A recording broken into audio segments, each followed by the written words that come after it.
Awesome. And everybody can hear me clearly? Mm-hmm. Perfect. It'd help if I had my headphones on the proper way. Working on. All right. So before we get started here, you guys will eat. Well, I guess we'll wait till Mike gets on here. 3,850 XP across the board. Additional? 3,850 XP. Yep. That's from the last 3 rounds. Ooh, long rest. What's the next level? 6 for you guys, I think. For most people. I thought it was I think an 8. experience requirement. Should be level 6. I think it's is it 11 or 16,000 or something. 14,000? Give me 1 second. I'm just going to go and grab the book. I'll be right back. Yeah, no problem. I just pulled up the table here, though. Did you math it out somehow to be 38,800 or sorry, 3,850? Yeah, I averaged it out. Because that is amazing. Why is that? You put me like 17 over level 6. Oh, there you go. Not 17, sorry, 23. Yeah, that's just brilliant coincidence. I like it all. Da-da-da-da-da. How's the stream doing? Good. Good.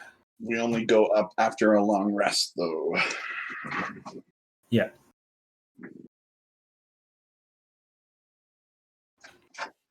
And it actually works out pretty good because you guys should be about level 6 where you're at right now, given the entirety of the campaign. So I think it's actually worked out really good, much better than I expected as far as experience gain. So yeah, you're 14,000 for level 6. Mm-hmm. Yeah, 14,000 for level 6. You said that was 3,850, right? Yep. So that should be enough for just about everyone to go up. Yeah, I think so. No? Not Gotta for be me. close. Oh, I'm Oh, I guess Kite it's missed a 5 second. seconds, eh? That's right. Are you close? No? Okay. I'm not terribly far, but I'm 2,000 away. Well, if you survive this one, you may just be closer. What? Oh, we just fought people. Oh man, death lurks everywhere. We have to go to sleep before we get our new levels, though, right? Yeah. Yeah. And right now, where we're at is exactly where we left. I mean, the rains have just stopped. The sun's shining down. You've just dealt with a wounded Elsith, and when Michelangelo shows up here, we'll get started on that. It's We'll weird. be You right thought you were back. going to be late, Ty, eh? Mike's late to the party. Actually, he's not. He's probably coming up here shortly.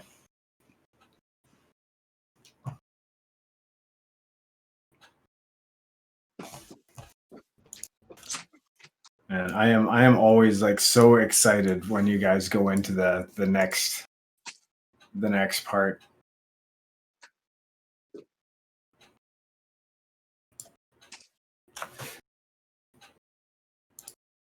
We're rolling for hit dice, right? We don't get max, correct? Correct. Although reroll, low roll. No ones or anything like that. If you guys have been sedentary players, like okay, but If on Dungeons and Dragons, or sorry, D&D Beyond, I've set it so it's that not the max, not the minimum thing, just that added middle thing for the wizards. Should I okay. stick that? Yeah. Well, like I just say, roll your hit dice as normal and dispense with any, like reroll any ones. All right, what's a? I should have probably learned this a long time ago. What's a hit dice?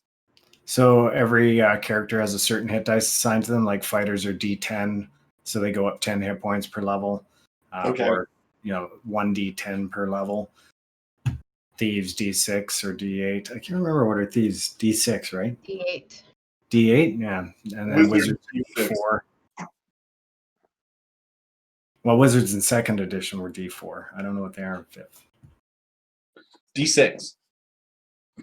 They really lucked out there. I actually like that better. You know what? I think Wizards really got such a shit deal with the D4, but at the same time, Wizards have kind of evolved a little bit in D&D 5e. Like, I mean, even the Wizard spell progression was wrapped around the idea that Wizards were like, there's a certain physical toll to dealing with magic and dealing with the forces that they deal with. So they, and they don't work out. It's not like they're out bench pressing and stuff like that. But I really like the idea that, Wizards can, different genetic traits to just, make everybody so individually different.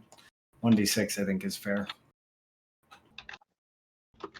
It certainly makes it so that the wizard can actually get into a bit of a physical altercation without just being overwhelmed by the tiniest little goblin. Which makes more sense to me.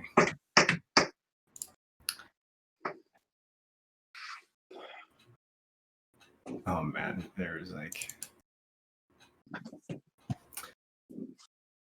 All right. 3 minutes.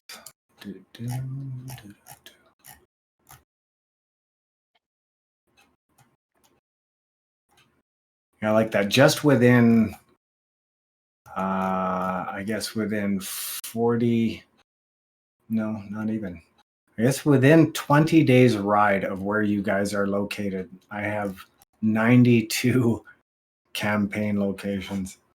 Aha, I know which ones those are. Yeah. Not Emus. Jace does. Yeah. But there's only 14 specifically associated with the line of campaign that you guys are following right now. But it depends on you said 92? 92, yeah. Oh, within a certain distance. I was going to say your list that you sent me was over 92 locations. Yeah, well, within your guys' distance, like within 20 days ride. Yeah, I don't know the actual map I have, but Emus doesn't know that, so I didn't study that. I just did the backstory thing. That's the one. I gotta pull up Drake's Hollow here as well. Which the group has kind of been talking about, our backstories and the overall arching curve you've created. Mm-hmm. We've been distracted quite a few times, but yes, we do have intentions on completing those curves you've kind of laid out for us at some point, I swear. Yeah, no, I'm sure because it's always just a question of who survives to make it to complete any of that stuff. He has over 92. Yeah. Just going to ask a silly question. Sure. Disguise self for Grond. Yeah. Will that even work? To a limited degree. So Grond will be able to disguise himself as a completely different humanoid creature of the same size and relative characteristics. So he doesn't have to look like Grond. He could look like any other half-ogre. He could make himself look more ogreish, I would think. He could, rough himself up and augment his costume and everything else to look like any number of creatures within his size and weight category, I think. Make him look like Andre the Giant. Yeah. I think we have 3 people with disguise self or others.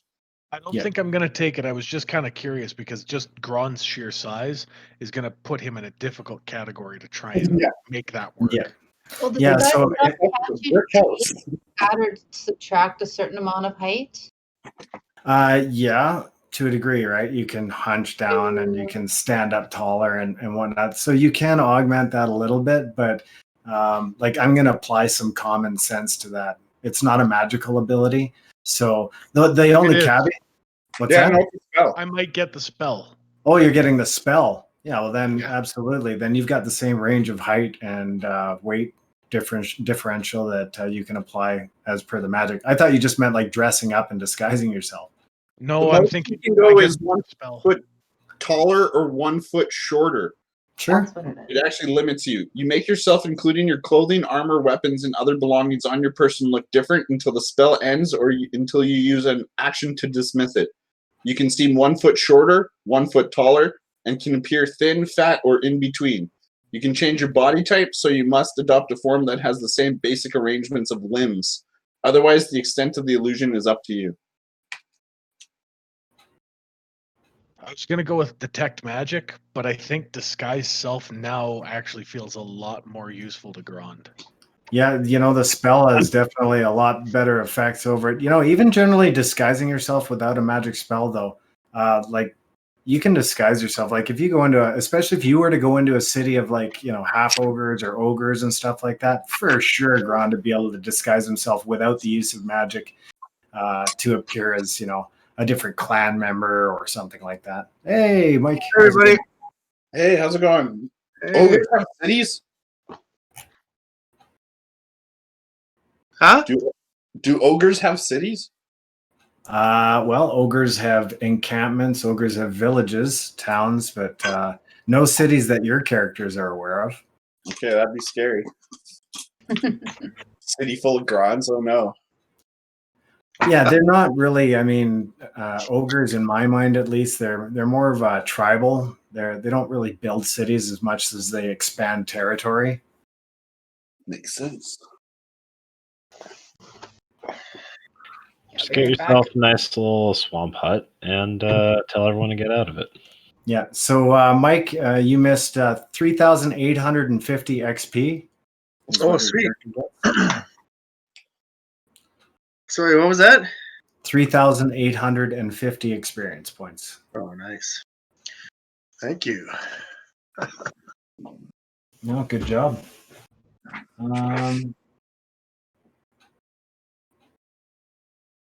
Yeah, so you guys also have.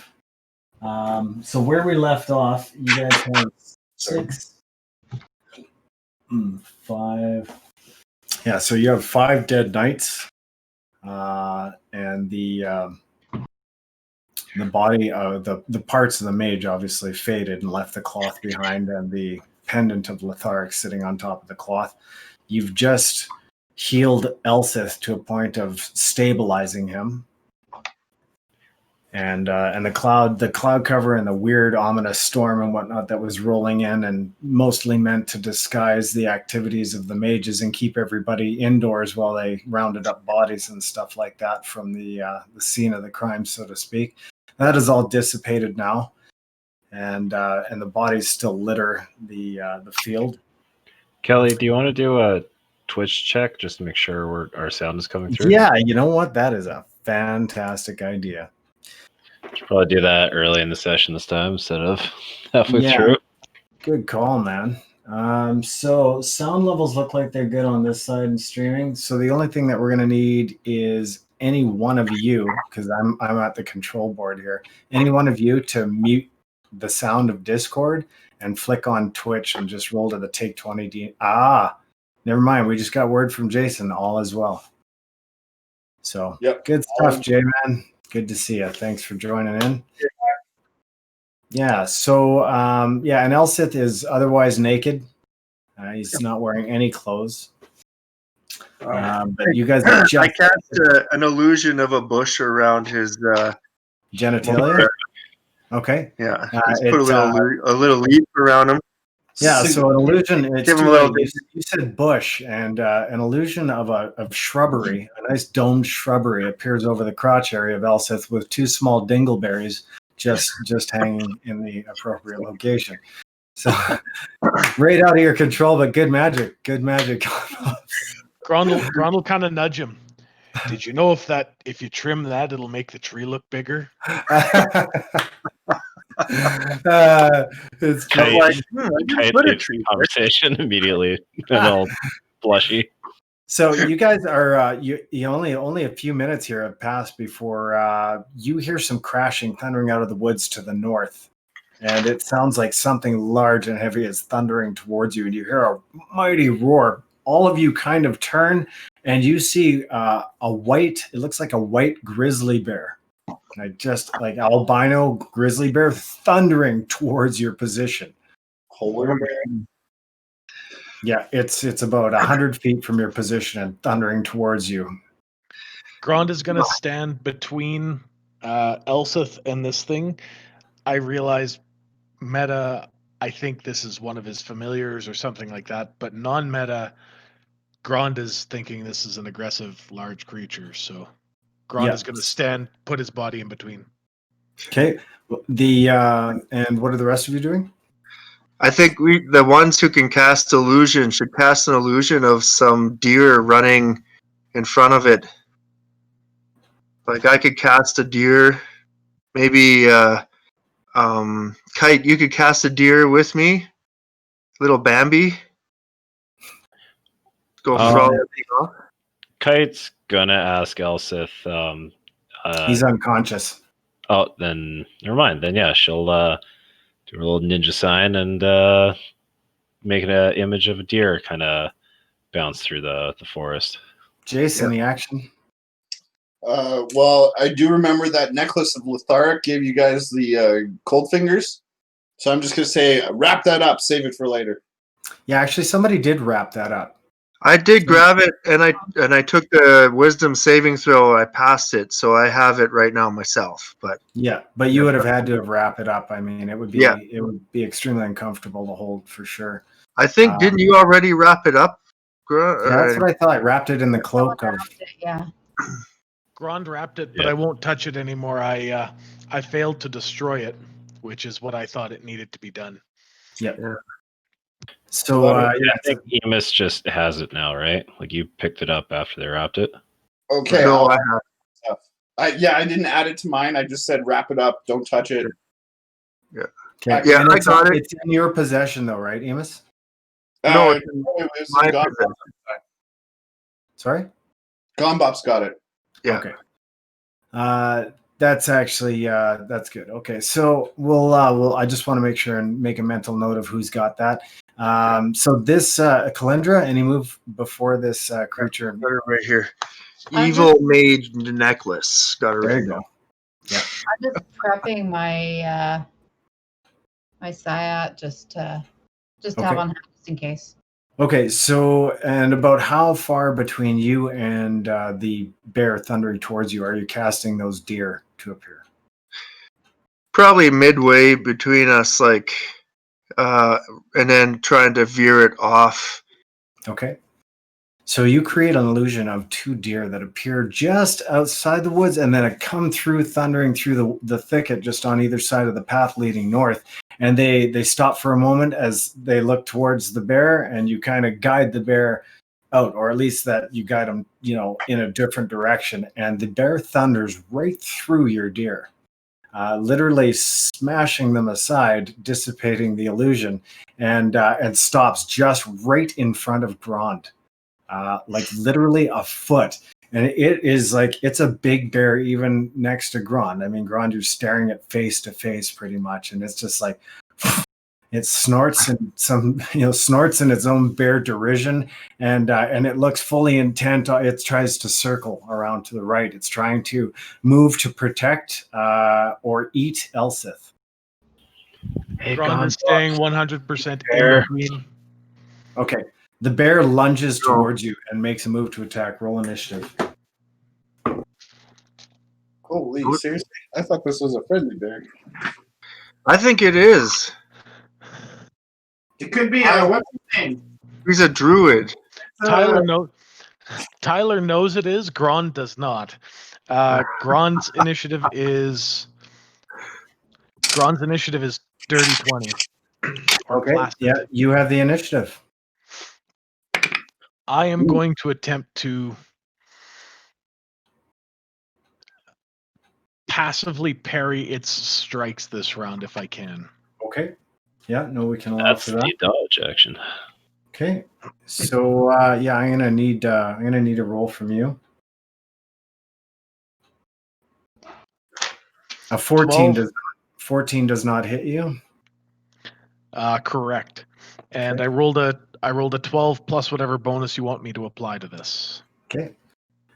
And then, so you almost come into a position to grapple the bear as it thunders past you, and you narrowly avert a snapping mouth as this thing attempts to snap. Once you move to the side, though, it immediately tries to get in closer to Elsith, Who is around Elsith right now?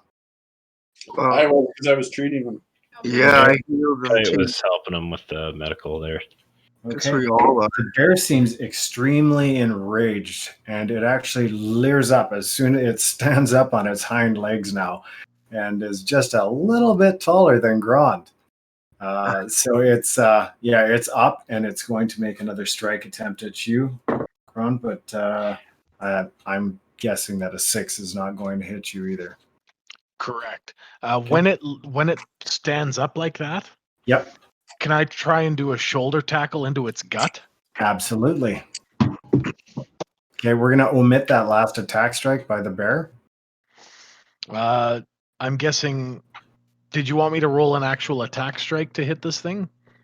Yep, absolutely. Okay, so a 19. That is definitely, you thunder directly into this thing, and you lunge right up on its back, and both of you come crashing to the ground. After that's done, I'm gonna kind of back off and set myself between Elsith and this thing again. Okay, I'm actually going to see. Okay, you managed to actually get yourself back upright and distance yourself from the bear without taking a swipe. It does make one at you, but I'm guessing a 4 does not hit. So yeah, the bear is furious. It turns around, gets itself stomped back up, and it's making an attempt to get back up. And you guys hear this as Rian and Erglak appear about 40 feet from your position, and you hear her yell, Olamarain, and the bear snarls for a moment, turns towards her, and its whole visage just fades to something calm. And the bear stops for a moment as if a bit confused, and then begins to back up a bit. She's walking over, and she says, I can hear him now. I can hear his thoughts. And she looks around. She's like, what has happened here? We should let her know we fought the evil mage, and she's like, evil mage? What evil mage? Is there a body of him? No, just a necklace. There's a pile of dust of him. You've got evidence of his existence. Yeah, I'll hold up the necklace and say it was some evil, undead creature, wizard-looking thing with these knights, and this is all that's left of them. We destroyed them. She's like a priest of Lotharic. That is what you encountered. A witch? Like a priest of Lotharic, a priest of the Lord of the Dead, god of entropy. She says they possess the ability to use priest spells and magic spells. So those spells normally reserved for warlocks are not omitted from their library. You hear Erglak over, look, and you see him hoisting up one of the knights that had been slaughtered earlier, and he slams it down on the ground. He's like, these things again. And then he stops back over to your position as Rian rushes over and gets down beside Elsa's side. She's like, we have to return. We cannot leave him like this. Those who would wish to come with us can come with us now, but we have to get him back to Drake's Hollow. I'm actually, I guess, based on last game, I'd be by the one guy that we have alive tied up. Yeah. Well, have you got him there, like beside you guys, or tied up near a tree, or with you? Well, I'd be with him because I just tied him up. Okay. So, and he was like a little ways from where Elsith was. Elsith's at the north end of the clearing there, and you guys were over towards the west side of the clearing. Okay, I'll yank him to his feet, and is he conscious? Yep. Okay, yank him to his feet and start hauling him over. Okay. And you can start hauling him over. She says, we have no time for that. I said, stay if you will, interrogate him if you must, but I have to get Elsith back to Drake's Hollow. He's wounded, and the wounds aren't on the surface. He mentioned something about a tapestry. Do you know what that is about? And perhaps we can help. The tapestry of blood. Does that ring a bell? Her eyes widen in surprise, and she says, that can't be possible. She's like, that artifact does not exist. She's like, He seems to think it does, and he said it must be protected. He's probably confused. I can hear his thoughts now, and he seems frightened and in a daze. If you must come with me now. Otherwise, the rest of you will have to make your way back on foot. We will make our way back on foot. We want to bring this thing alive, whatever being or human this once was or is. We want to bring it back. Do we have your permission to bring it back to Drake's Hollow? Of course. Any answers that you can get out of him as to this incident and why it took place at all, we have to find out more. She's like, that's that symbol, and she points over to the shield lying on the ground, carried by one of those knights. That is the symbol for Amangul. She's like, there must be an offshoot sect of cultists. We've come across these people many times now. They were the ones who destroyed my homeland, all my family and friends. And we were also captured by a thieves guild and sent to the mines that were operated by them. There's something bigger than just like an offshoot, I think. She's like, we'll have to investigate more, but all of this is very strange. And now we must go. And she lays a hand on Elsith, and Erglak steps in close to her. Anyone else going back to Drake's Hollow with her? I think we should all stay, hey? Yeah. Okay. And poof, she is gone in an instant, taking Elsith with her. And the bear looks a bit confused and then turns and wanders back up the path at a casual pace, looking a little bit dazed. Remember, we also sent one of those bodies to Calyndra as evidence. I did the gentle repose to make it so preserve the dead body kind of thing. Right. And so that one of those bodies did go to Calyndra for evidence. This guy's alive, though, and we can use that to our advantage right now. So you have a prisoner, one of these mages' bodyguards or whatever they are, tied up here, and then you have a number of corpses left over. Searching the area, you actually find near the area where the portal was opened, you find the half torso that looks like it was burned, severed in half of one of the other. You presume it was one of the bodies that was being dragged through the portal. It looks almost as if the portal was snapped shut before the body had time to be dragged through the portal. Ooh. So half of it remains on the ground. And the rest have remained. Their armor remains intact. Their weapons remain intact, although they do not seem to have any personal possessions, money, or anything of that nature. No trinkets, religious symbols, sigils, or anything like that?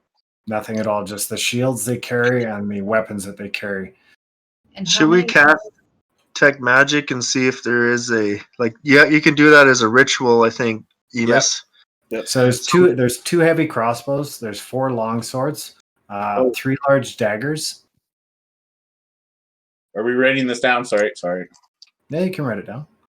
Sorry, Lynette, I'm not going to remember it for you. What time? Okay, so You were going to say something before? I was just wondering how many guys there were, dead bodies there were. Is 5? 5 plus a half corpse. 5.5. 5.5, yeah. Do you want to burn these bodies? Because they were taking them back for some reason. Maybe it's just to hide the evidence.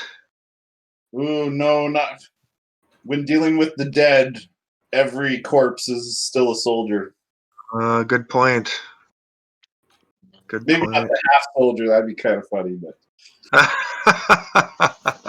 We'd kick his ass anyways. Because he's still has He's one of the Walking Dead guys. Come on. They just use him, and they just mount a tabletop to him and use him as like a moving coaster. A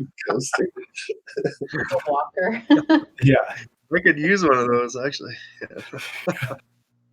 Yeah, no doubt. They just mount a couple of like wands of lightning and fireballs on top of him and just send him into battle. So yeah, you have these corpses littering the ground. These guys are fairly heavy. Most of them are around 6 foot, 6'2", in and around that range of height, and approximately 200 to 240 pounds without their armor. So they're large, they're muscular built. They appear to be human. Their skin is of a paler complexion, and most sport some kind of tribal tattoo. Usually usually running up the side of their neck, and some of them actually have it going onto their faces as well. Armor's in pretty good condition. Armor's in excellent condition. It looks brand new. I'm gonna just like draw some of these tribal tattoos on with my quill and parchment, and just Okay. I will actually send you some of those tattoos later. Then I will send you drawings of those. Perfect. With my ritual detect magic coming to completion, am I noticing anything special of this armor or weapons or anything? All of their weapons glow, except the crossbows. oh, so the daggers and the The 3 daggers, the 4 long swords, all glow. huh. Maybe I'll take a couple of those daggers. If that's all right. We'll take all of the longswords, even if it's just a cell. So both the daggers seem to match the long swords, and both are crafted of a beautiful black and gray Damascus metal. And they've got these like brilliant, shiny leather wrapped pommel handles, and the pommels have a black gemstone inset into the base of each, both the daggers and the swords. Black gemstone. Yeah, and they all look to have been manufactured in the same place. Although searching the armor and the weapons, you do not see any mark of manufacture or anything that would indicate a weaponsmith of any sort. With my detect magic, do I tell what type of magic it is? Nope. No. So it's more powerful. Usually I would be able to detect just the school of magic, unless it's guarded, you guys. Yeah, it's a... I mean, it's like a... Hang on a second here. Do we want to look at that necklace of Letharic? Will I'm glowing dyed? Yeah, sure. Oh no, I didn't give it to Rianne, so yeah, I assume that glows magical. Yeah. Okay. Can I compare it to the book I've written about Amangul so far? See if there's any matching symbols. Yeah, so all of those in the weapons are standard enchantment. Sorry, what were you asking, Jace? If I can compare the symbol of the Letharic necklace, I know you sent us a picture, but I've written a kind of notes of Amangul so far. Can I compare it to see if I recognize that symbol? So you know that Amangul was a worshipper of Letharic. Letharic is the god of death, lord of entropy. So What he's does entropy mean? chaos, descent into chaos. Yeah. So the general degradation of something ordered into chaos. The Joker from Batman is an agent of entropy. Yeah, there you go. Yeah, so he's an agent of chaos, but he is he's the god of death. The god of death is not necessarily evil. That's a common misconception. Death is not an evil principle as a whole, but there are people just as important to life. That's right. So, but there are those who would manipulate the channel the energies towards the will of evil, and that is primarily what Amangul was. Amangul is basically a high priest of Letharic, a war priest of Letharic, who basically built up an army and sought to overthrow the living. So the necklace, is it magical at all? Does it offer? Is it a protection? Oh yeah, it emanates a very powerful magic. Can I detect what kind? Is it the school of Necromancer? Evocation. Evocation. Yeah. I'm going to suggest to Bops is be careful with this one. If you'd like, I can put it in my scroll tubes. Yeah, you definitely get a sense of heavy dread when being close to this item. Yeah, I guess that suits me just fine, Emus. I'm just afraid, I don't want you to take that damage from just grabbing it. Like, last time I had to go through quite the wisdom ordeal to just hold on to this thing even. Yeah, I won't reveal that secret yet. Roll me insight, Emus. Okay.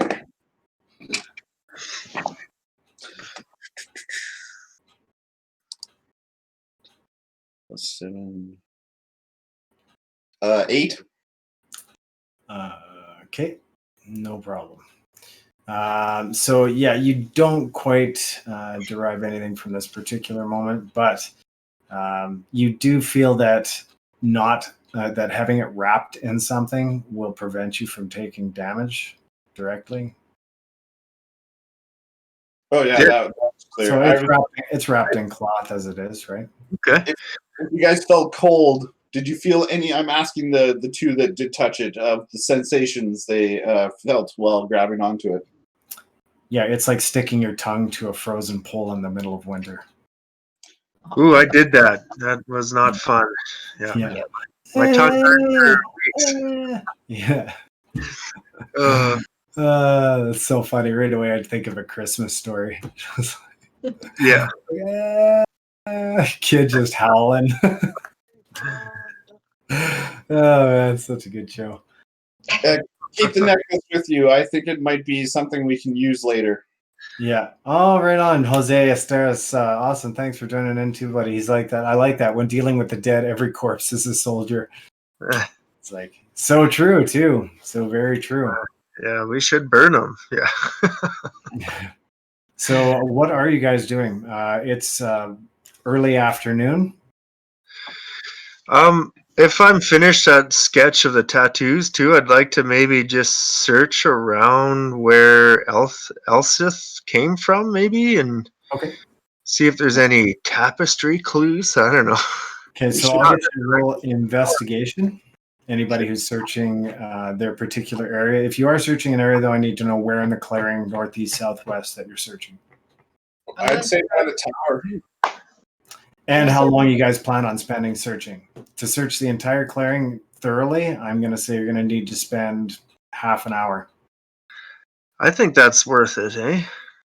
All right, so I'll throw the Raven up and we'll start searching as well. See if he sees any glints of metal in the sky.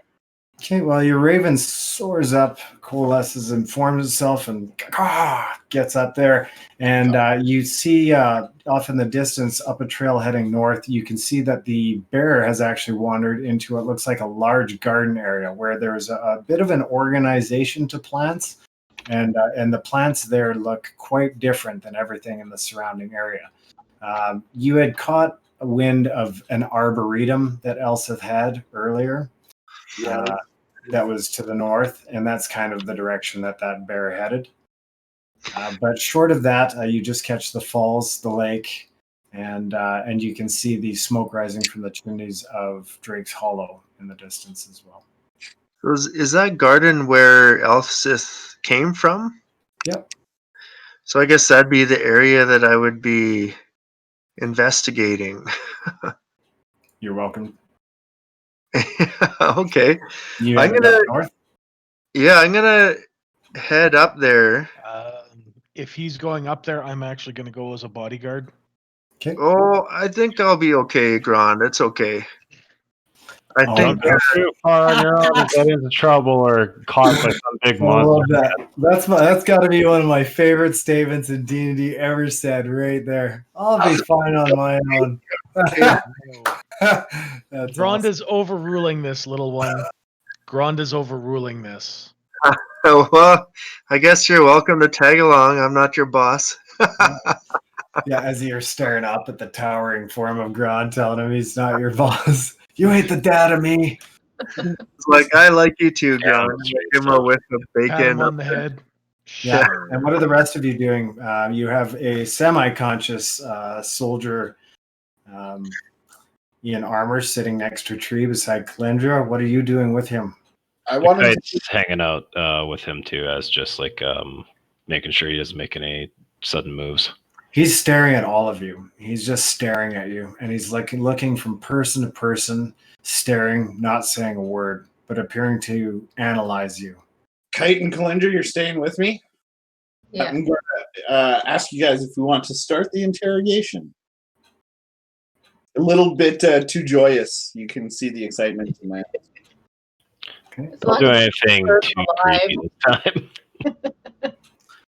You guys are okay. So you guys are going to interrogate. I think it might be the time.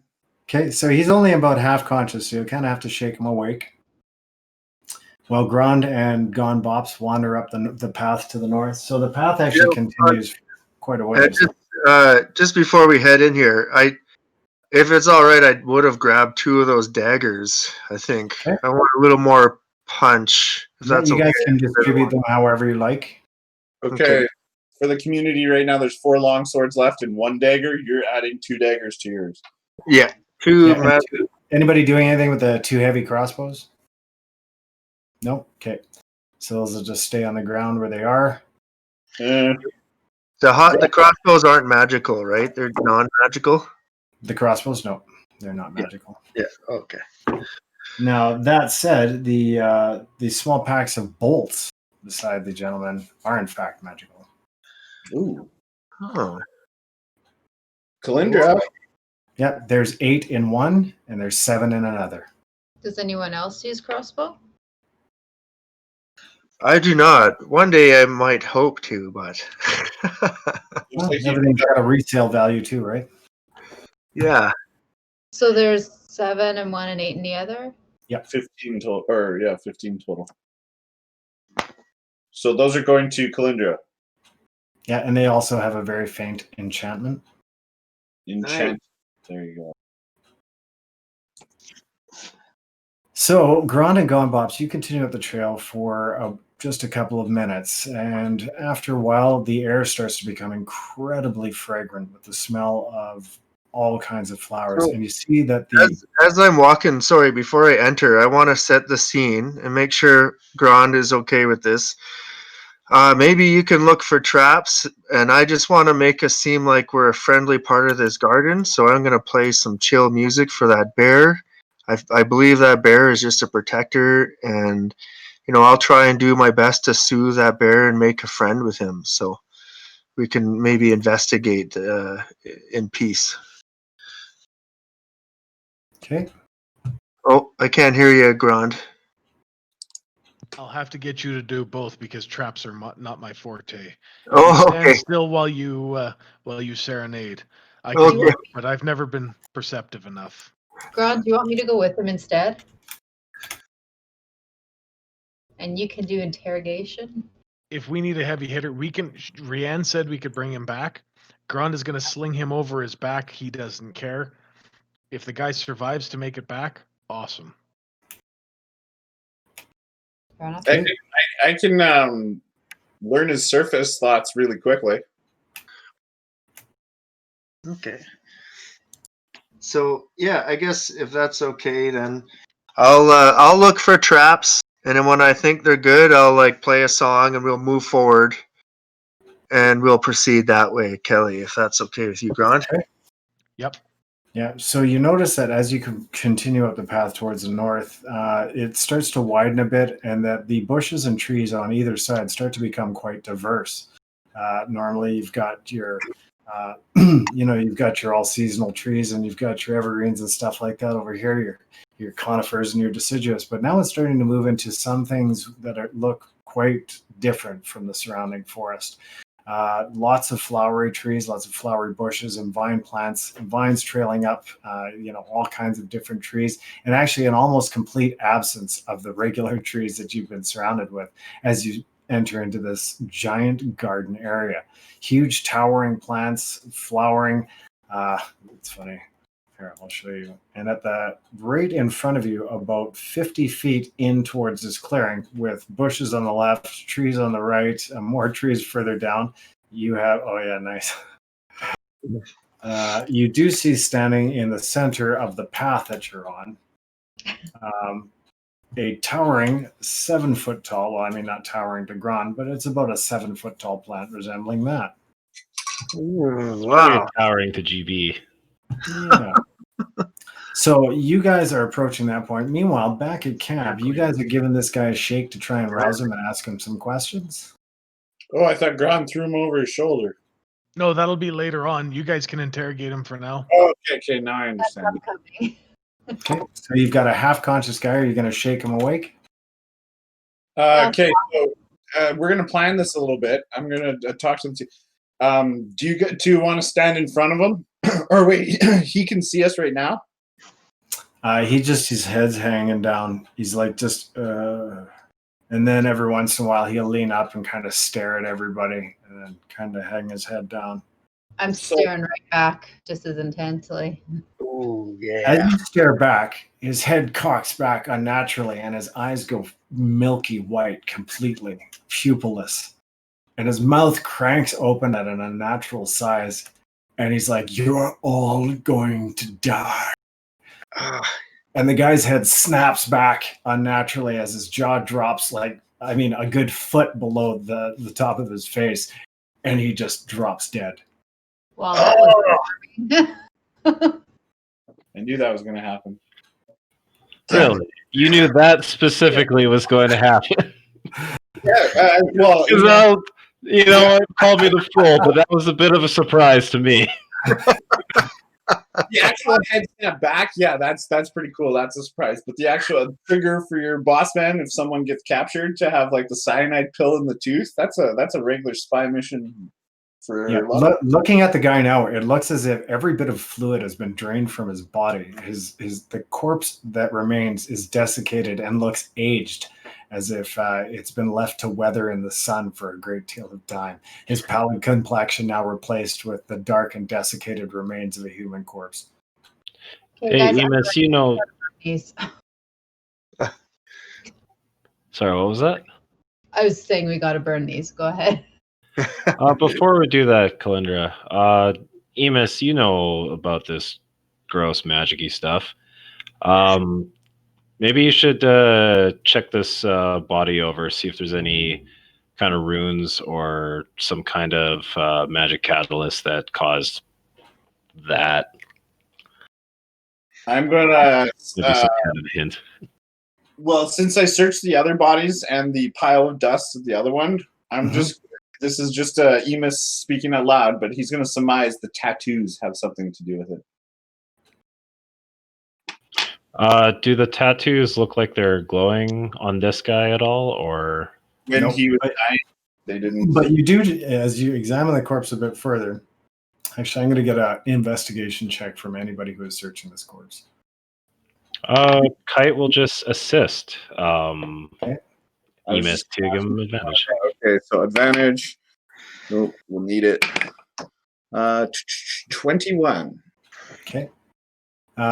So as you're searching the corpse, you discover just below the neckline of the armor that around the neck of the individual, there's a black choker. It's like a circlet with two balls on the end of it, two small spheres on the end of it, and it just circles around the front of the neck, and then there's two spheres that sit here. And you do detect, from your detect magic still being somewhat active, you do detect a low emanation of magic from that appears to be fading fast. Okay, so that was. I let Calyndra and Kite know this is the. What's the word that this is the Catalyst? conductor. Catalyst, yeah, or conductor. Do the other corpses have them too then? Okay, so you go over in search of the other corpses. You find the circlet, but you see that the corpses they have not desiccated that way. But they do have the circlet as well? Yep. Okay. Oh. So it's like an emergency. If they get captured alive, they can. It's their cyanide pill.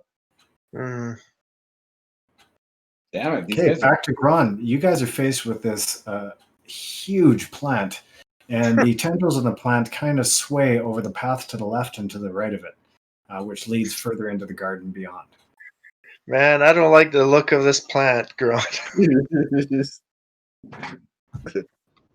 I think we may need to speak with Rion to see if there is some sort of a word or command like she used with the bear. Yeah, that's a good idea. I doubt there's anything in here that'd lead us to the tapestry anyways. Let's come back later. Yeah, okay. So you guys turn a little bit, and as you're turning, you could have sworn you heard some shoveling. I look At back. the plant. You turn and look back at the plant. You're not quite sure, but you think it may actually be a couple of inches closer. Nice. Oh no! Okay, I'm gonna back away looking at it, and like Mario The game. plant does not move. Yeah, the plant does not move as you back away looking at it. Huh. Okay. Frickin' Hey, Grond. weeping angel plant. Yeah. Yeah. How about you? How about you start walking walking away. forward? I'll get on your shoulders and look back at this plant. Okay. Sounds Okay, like so a you get plan. on the shoulders, and as Grond starts walking away, you see the plant begin to shuffle towards you at a slow pace. Oh my God, Grond! This plant is coming after us. It's No, very this slow. is- It's moving at a couple of inches, like every few seconds, kind of thing. It's raging towards us. Moving up to that speed. Just wait. Just wait. This might be a good thing. Okay. We can potentially lead this plant if we had enough time. We can potentially lead this plant off into the bush and then leave it behind. And then we could potentially get into his garden and Yeah. then do the same thing in the garden. So we could try and avoid and evade this plant, get where we need to, and then avoid and evade again and get away. And then we don't have to worry about the day of the Triffids happening and we can live. That's a good point. Yeah. We could outmaneuver this plant. Okay. That was a How close. close are you letting it get? How close? Not super Not close. Okay. Not close at So you all. guys continue down the path, and this thing just it seems to continue a slow shuffle. But as you're looking back, you get a certain distance, and it seems to be moving back into position. Okay. Interesting. Okay, password it is. Yeah. So you guys continue You guys back. were trying to kite the plant. Yeah. You guys continue back down the path. And you just find Calyndra with this desiccated corpse. What did you do? You had one job. He handled it, One didn't job. But you guys find her with this desiccated corpse hanging limply out of a suit of very fashionable black armor. So, what are you guys doing with all the suits of armor and stuff? Are you just leaving them? Well, Burned, and then They are heavy to everybody but Grond. What are they made out of? Metal. black and gray Damascus metal was the long swords and daggers. I haven't got a armor description yet. Yeah, there's no way we can look at the armor and compare it to the metal we saw in that mine, perhaps. No, you wouldn't be able to like metallurgically identify the ore that was used in a mine compared to the finely honed metallurgy that's going on with this piece of armor.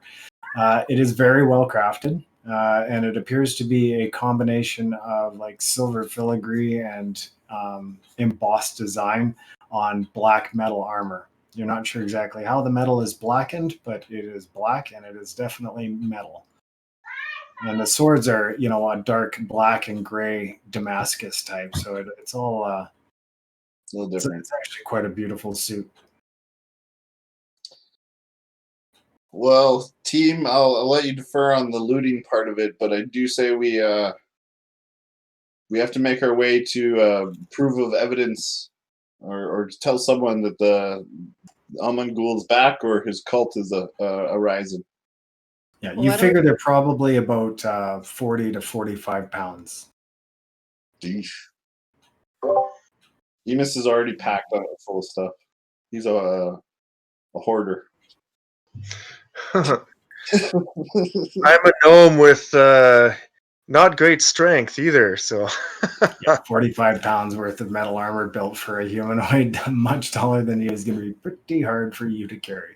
well, Ron could easily carry a few suits slung over his shoulder. What time is it? Or time of day is it? It's about 1:30, 2 o'clock, Yeah. somewhere in that range. Yeah, in the afternoon. Okay. Beautiful day. 0 clouds in the sky anymore. Calyndra's Great piling day for hay. as they're doing this. Where'd our refugees go? We left them at Drake's Hollow. Yeah. Which we should be heading back there, team. There's nothing more to be done here with all these corpses about. I say one last look at the tower, looking for this tapestry just in case, or remnants, fire, anything like that. Okay, so you want to spend another half hour or so searching through the remains of the tower? I don't. We didn't do it last time, and then they came back, kind of thing. So it might be. Ron gave it a pretty good search too. Last time, that's how we discovered the entrance down to the lower level and the chest. But there's nothing that suggested a tapestry that when we searched that time, right? No, there was not. If anything, Elsith might be able to give us more information when he comes to. So we should really go check in on him. That's a good point. Yeah. Sounds good. Okay. Just want to make sure we're protecting this thing in case it somehow was just laying out in the open in the tower. Yeah. If it was lying out in the open, they would have found it much easier. Yeah. They were clearly looking for Elsith, so he might know where this thing is. I doubt it would be here, otherwise they would have found it before. My assumption is Elsith made it to his That was farm, to his arboreum, and we have to talk to Rianne and get whatever password or word it is that is there. We were there, and Elsith had a sentient plant protecting it, even from us. Did you try guest? Or 1, 2, 3, 4, 5? I wasn't. Yes. That sounds like an idiot's luggage.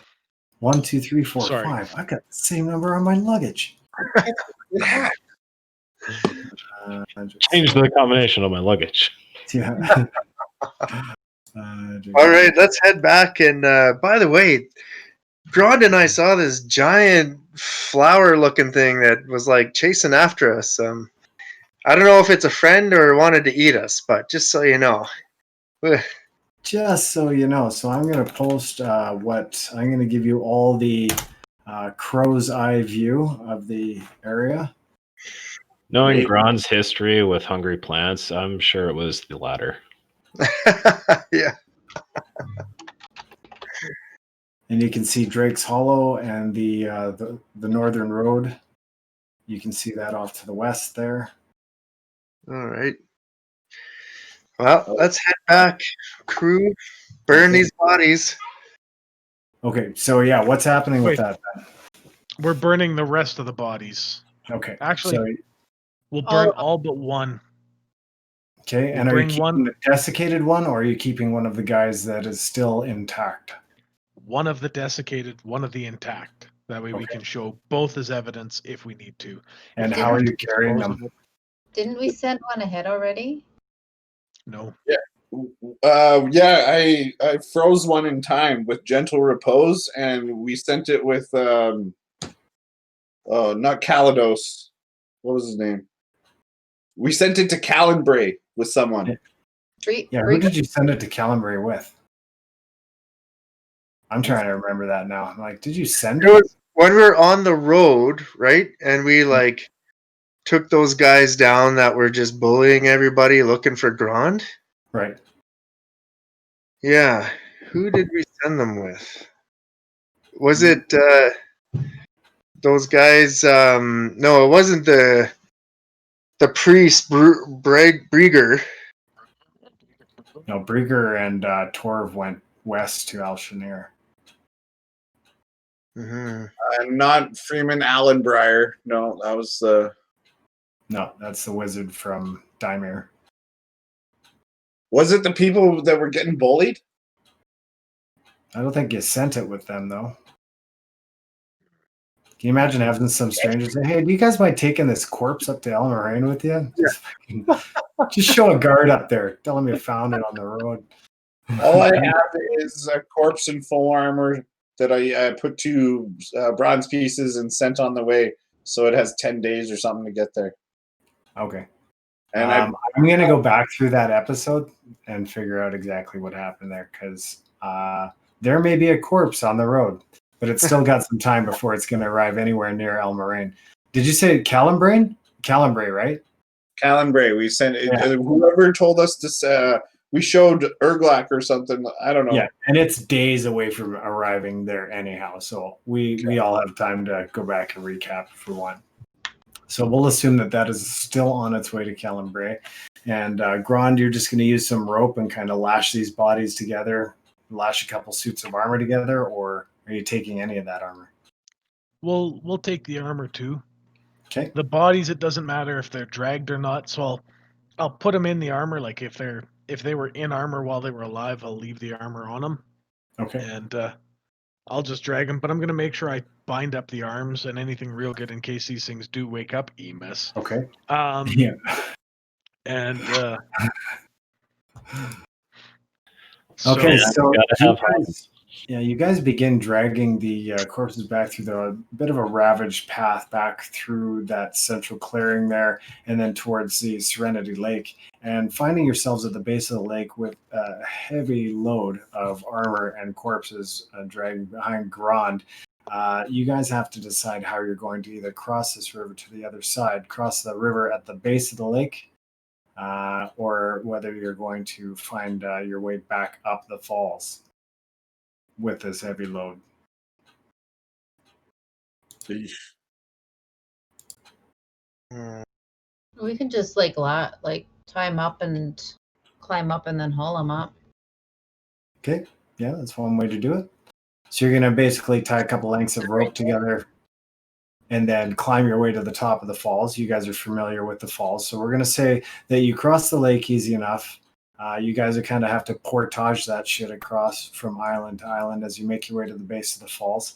And the other option is to work your way through the tree line on the east side of the lake, up a fairly steep incline, and drag it through the woods. And there's a thinner part that you can attempt to cross at the top of the falls.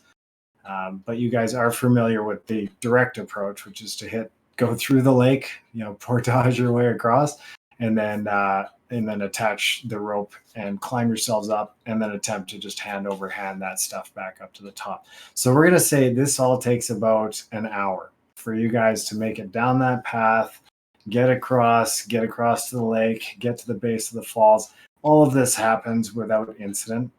You're not bothered the entire time that this is going on, but it does take some time for you guys to wrestle that stuff back up. Hoisting the armor and the bodies back up to the top, you guys make your way along the path, and you approach the backside of the Drake's Hollow.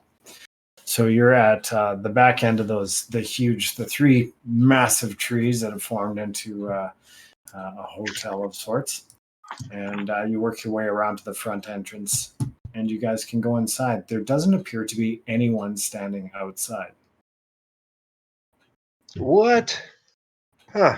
Not a single soul to be found outside, but you do hear voices coming from inside. Going in? Let's go in. Okay, opening the door, you see that Erglak is trying to keep a crowd of people gathered inside the front foyer. About 13 or 14 people, your guess from the head count. He's trying to keep them from entering the main room. There's a number of tables that have been overturned, and it looks like there's some commotion that has actually gone on in here. But Erglak sees you, and he says, "Come through," and he pushes a hand into the crowd and literally shoves a bunch of people aside to make way for Grond. And he says, "Come in." And then he's got a push. He kind of face palms a few people and shoves them back as they're trying to get in. And a couple of people, you can hear the complaints. They're like, "We're trying to get to our rooms. You guys can't hold us back. Our stuff is in there. Da da da. The terrible service." All this other stuff going on. And Erglak goes, "More happening than you know, little man." And he face palms this guy back towards the entrance. "Everybody wait outside." And he leans in and just, and everybody just kind of moves back for a moment. And they let you guys through. And a bunch of people start filing out very quickly. Erglak has clearly had enough, but he ushers you guys through. And he says, "Rihanna's in the kitchen." if you need a hand with the crowd, let me know later. He's like, "Oh, they're not going to be a problem." And he looks over, "Are you?" And more people file out very quickly. Just set the corpses up. Okay, you guys drag those corpses into the room, and Erglak kind of steps back for a moment. "Oh, what did you bring those here for?" Dinner. He looks, "Oh." I'm just kidding, Erglak. I give him a whiff of bacon. In the He's like, face. "Oh, why do they smell so delicious?" And he appears just a little bit confused. But you drag those corpses into the main room, and Erglak actually stomps over and starts setting some of the tables up, right? He's like, I had to clear the entire room to come in before these idiots swarmed in here.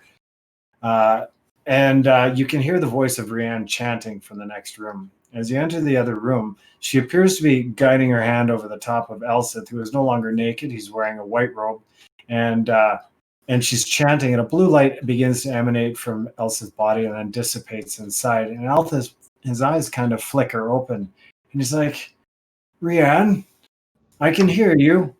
And he turns, and she's like, oh, Rianne. And she reaches over, and they embrace in a hug. And the man tries to sit up, and she's like, no, lie back. You've been through an ordeal. Tell us what happened. And he begins to recount a tale on how he was doing his work as normal and, tending to his gardens when he heard a commotion from the tower, only to arrive to find several men, these ruffians in black armor, sorting through my things, musing amongst my belongings as if they were their very own. Said I made an attempt to stop them, and then that thing appeared. A thing, one of those, and he looks over at Bops. He's like, you have it. Yes, and I hold it up. Okay, Yeah. You hold up the pendant of Letharic, and Rianne's like, that is an evil pendant. He's like, it's a perversion of death. Where did you find that? On the priest? Yes. He's like, this is a concern. And Elsa kind of sits up now, and he appears to be getting some of his energy back. And he's like, it's not the first time. I have felled others in the woods and kept quiet about it, thinking they must have just wandered in from somewhere. But the symbol on the shield is unmistakable. It's obviously a cult.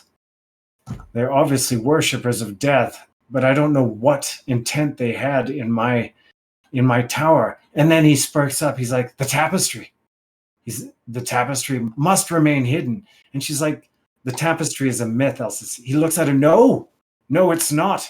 It's not a myth. The tapestry exists. I've hidden it. And she's like, what do you mean you've hidden it? He's like, I've hidden it in Silverwater Castle. It's like, no one would dare go there. He's like, but you must go there. He looks around at you guys. He's like, somebody has to. Somebody has to find that tapestry. Why? It cannot be destroyed, but it must be removed from their ability to get it. What is this tapestry? The tapestry of blood is an artifact of sorts. You'll know it when you see it. It's covered in runes and has the power to bring back the war priest Amon Ghul, whose soul has been banished to the nether realm. It can't be destroyed. What's that? It can't be destroyed, you say? He's like, it cannot. We've tried. Many have tried. It had to be hidden, lest the selfish hearts of men wish to unearth it for the power it brings, and the death and destruction it can bring others. You must find it. You must get it out of there. They know where it is. What are we to do with it, then? He's like, bring it here. Get it out of there. Secrete it out. Do whatever you can to mask your trail, to mask your presence. He's like, but if you find it deep within the bowels of Silverwater Castle, you must get it out of there. If they were able to read my mind at all, if they were able to ascertain its location, he's like, the consequences for the realm, unimaginable. Untold horror. His face just goes a bit ashen, and Rianne puts a hand on his shoulder. She's like, rest. You're not making any sense. Well, he's making all the sense. Yes. Just for RP story-wise, Kite's gonna just quietly leave the room there. Okay. So you guys don't notice as quiet as Kite quietly exits the room, and you're all gathered there. And Elsa's turn to each of you. He's like, you saw them. You know they exist. You can tell people. But you must find that tapestry. Someone must. I cannot get there. And she does not know the way to teleport you there. What about these bodies here? Should we just show them in front of all this crowd here and burn them in front of everyone so that they can spread the word that this cult is around? He looks over and he's like, you brought them here. He's like, they have a way of knowing. You must get rid of them. You must get rid of the bodies. They have a way of knowing where their people are. All If they right, can be called people. They're chokers. let's get these people out of here right now, and then we can talk about this castle thing then. Okay, he seems a bit more energized now as he slides off the big kitchen counter that he was laying on, and Rianne seems just a bit concerned with his health, and she's like, "Don't move so fast. What are you doing?" She's like, "You were just healed," and he's like, "I'm fine," and he pushes her away. He's like, "They need to know. They have to know where Silverwater Castle is. They must make haste there quickly."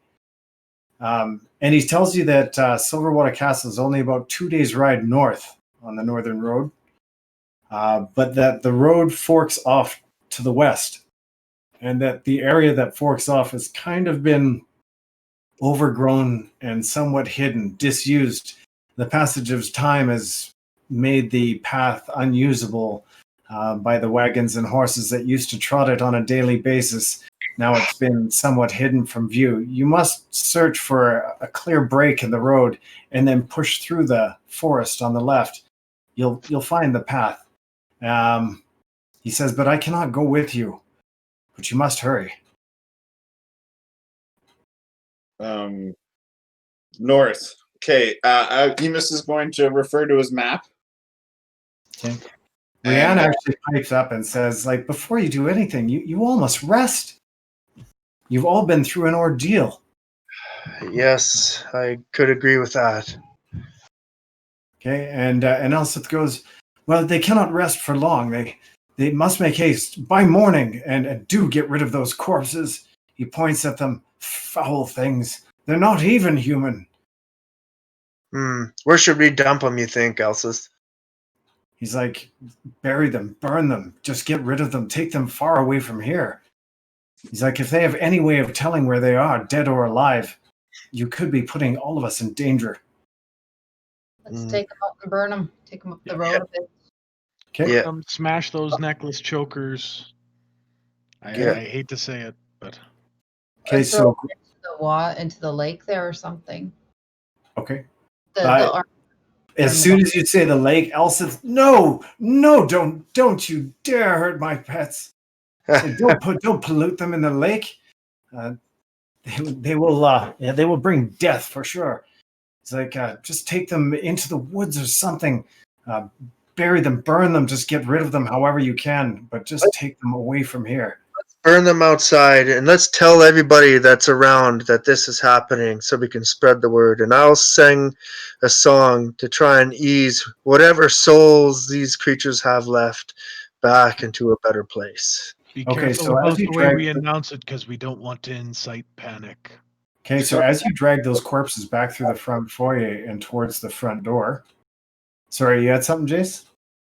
If you spread the word, that's how cults love to get notoriety and get more followers. But again, that might be the way we need to rise the word to get people aroused to start an army. That's what I'm thinking. So yeah, you spin through and Urglak's still like, "God, it smells like tasty bacon," but they're just looking at the corpses. "I don't understand. Why do they smell so good?" I'm like, fling, fling.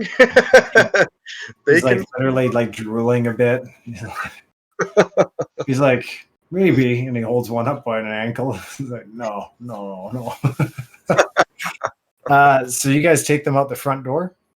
Well, yeah. Did you have a concern, Grond, about also inciting panic? I mean, You have to be careful the way you announce this. We have to do this in a way to not terrorize these people, because obviously if they are peasant folk, they will treat this as panic, and they will start creating rumors, and that is what the cult will want. They will want despair. Okay. Well, If anything, we should tell everyone here to shut the. But who knows? That's the other thing. He kicked everybody out, right? So it's just Urglak, Rianne, the Druid, and ourselves. And you guys, yeah. Kite, where did you go to? Oh, there we go. Thank you. That was amazing. So yeah, and as you guys head towards the front door and start dragging those corpses out, there is a bit of a hush on the crowd as they watch you bring these out, and you can hear the whispers. You can hear people start to talk as you drag those corpses down the front steps. Tong, tong, tong, tong, tong. Thump, thump, thump. And I'll tell still the wagging tongues that wish to create a false rumor.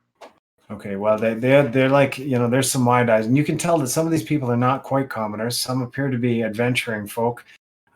There's a couple of human fighters, like clearly one with a battle axe, another with a sword. They appear quite scarred. One has a beard. One is a bit younger looking, but they appear to be together.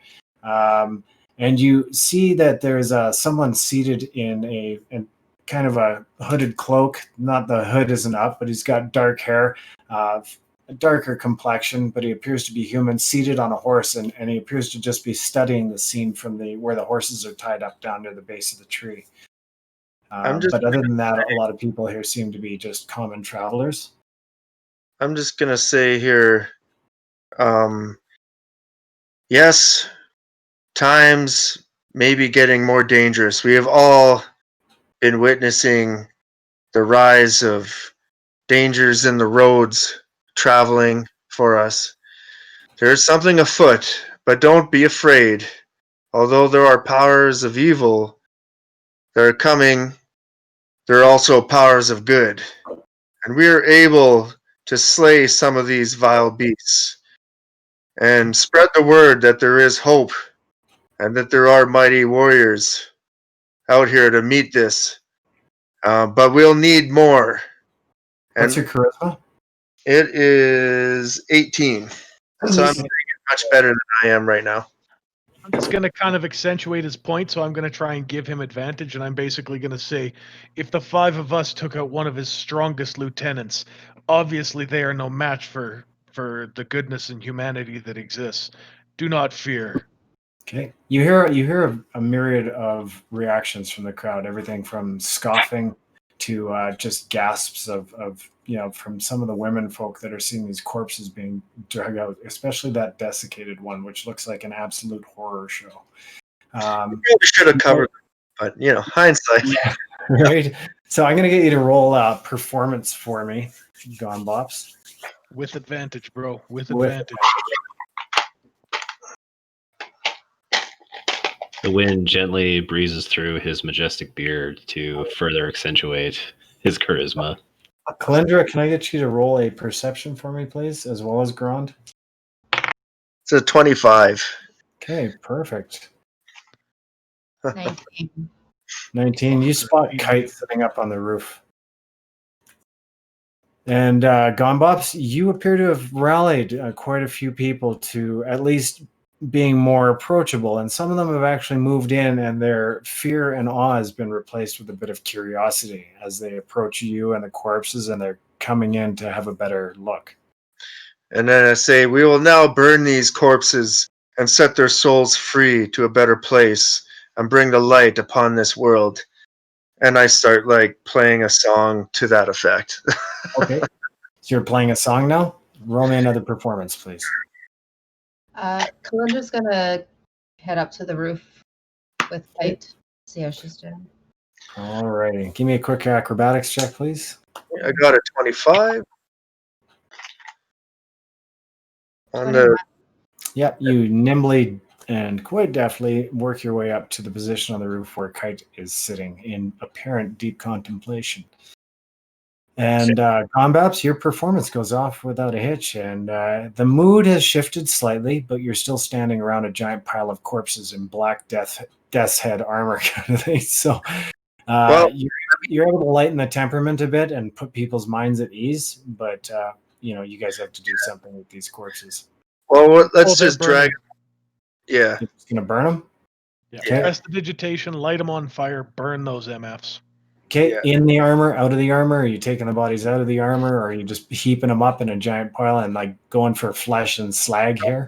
Darth Vader burn, or No, well, you know what? We'll take them out of the armor, and Grond is going to stomp on the armor, but the shield, I'm guessing, is emblazoned with his logo. That's correct. Okay, I'm going to leave the shields, and we're going to take the shields along with us, because that's just going to be more proof of what it is, and we don't have to carry any more than that. Okay. Yeah, there were only 3 shields, right? Yeah, we probably just need one even. If we Yeah. send one of those shields to each of those major cities, and we'll get Rian to do this so we can go on and do the stuff that we've got to Ooh, do. Because Interesting. we've got to go and see High Watch for Kite. That's going to be a necessity very, very soon. Yes, Emus is involved in High Watch. But we also have to go to the Silverwater Castle. So I think we're going to have to do Silverwater Castle first, and then we go and deal with High Watch, because that is a necessity that must be dealt with. Otherwise, Kite will not stay with us long. And Yeah. Grond will say that out loud. I'm Yeah, thinking it's been quite some time, so she's definitely getting antsy. High Watch has definitely some of my wizard tools to be able to deal with Aman ghouls come the time. Roll me insight, Emus.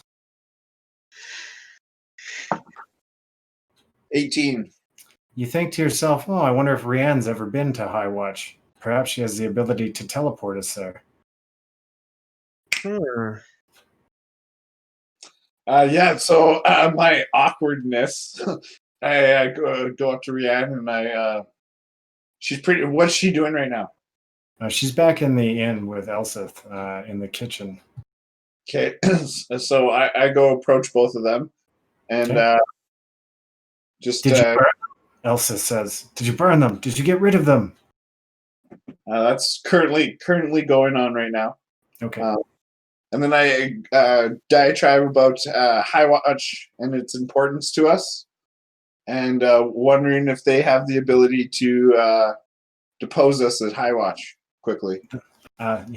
Elsa gestures the lady here does. And she's like, yes, I can teleport you there. At High Watch, I have things waiting for me and things I can learn that will help us with this Silver Watch mission, just in case they're also seeking the Tapestry of Blood. Okay, she's like, there's not much time. According to Elsa, it could be a matter of mere days before they find this tapestry. And then it may be lost to us for good. I think we let Kite decide. Okay. She says, I also must apologize. I had no idea the tapestry was real. It's a tale told to us as children. The story of Aman Ghul has been so twisted throughout the ages, told by many different people in many different ways, but the Tapestry of Blood has always just been a metaphor to me. But the way that Elsith describes it, it is a powerful artifact and may be used for the purposes of evil, so you must find it.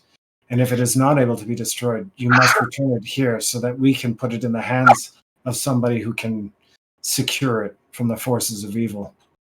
So what I'd like to do is sit Elsith. He ask him, has he seen it personally? He's the one that hit it. He's like, I know it. I know of it. I hid it there. Can you describe With the it? help of others. Others. Can you describe it to me in thorough detail? It's the skin of Aman Ghul, covered with tattoos. Living skin. It still bleeds. The veins still pulse as if alive, but it's flayed wide open, staked to 4 points. Gross. And the runes detect magic upon the runes will set them alight with an eerie blue glow. He's like, this is the skin of Aman Ghul. His soul and his body was ripped from it. And now it remains as the only physical substance of the war priest. So what I'm trying to do is if I take...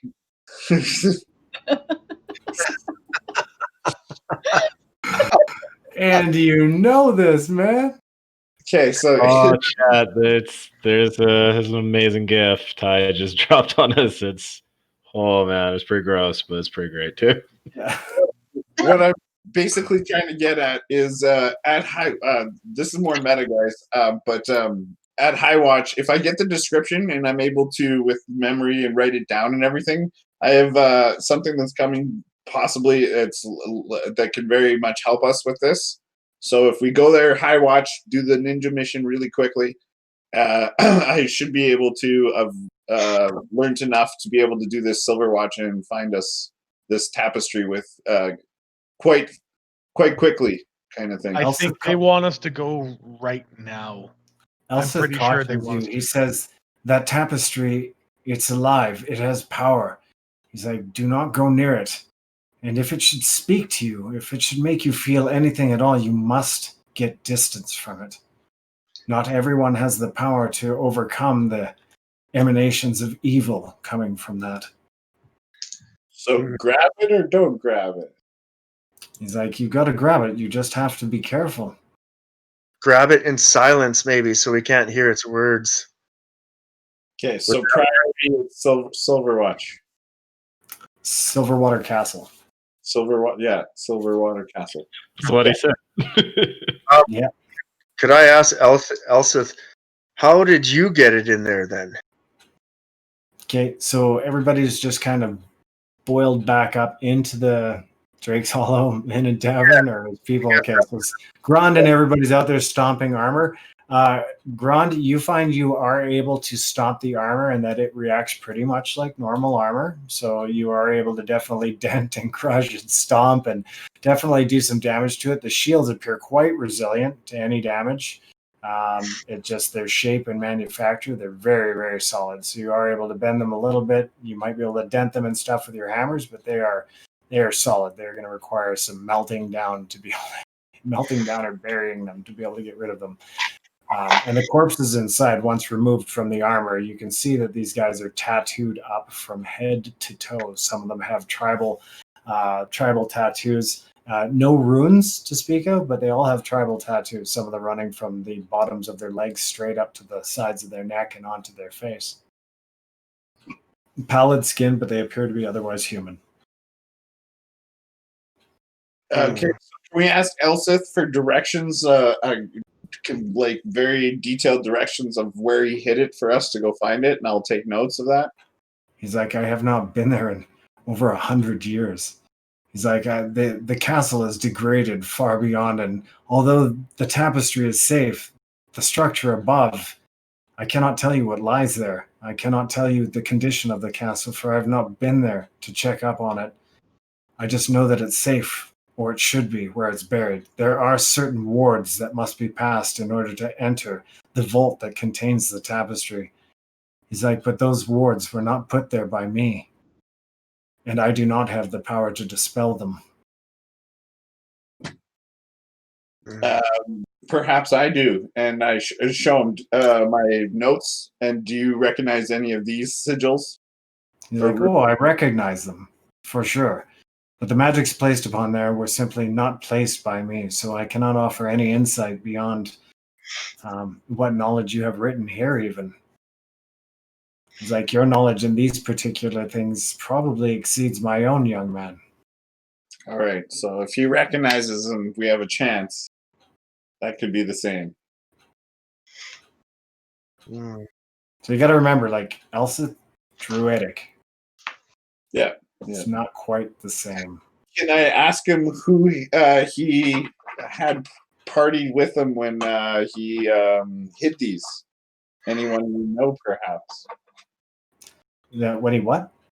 When he did the mission to hide this, he wasn't alone. Who were his party members? There were 8 total of us.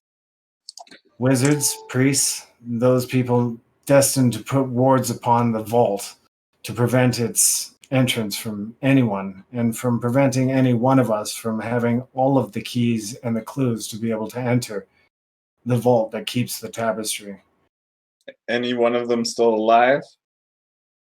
He's like, I'm sure that they are. El Moraine, Calyndra, both have wizards that are on the councils there that participated. El Moraine, Calyndra, nothing from Alshanir? No. Alshanir was barely involved in that conflict. Yeah, the other side of the whole thing, yeah. Yeah.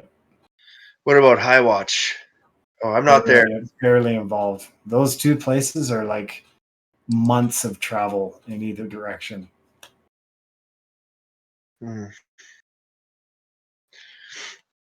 Well, I'm just waiting for the bodies to burn playing this music, I guess. Okay. But when it's done, I'm going to...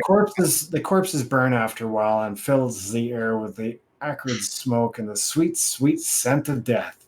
Well, I'm changing the flavor of it with Did you say Cajun the flavor? beer. Yeah, a little bit of Cajun. Throw some Cajun in there. What? That is great.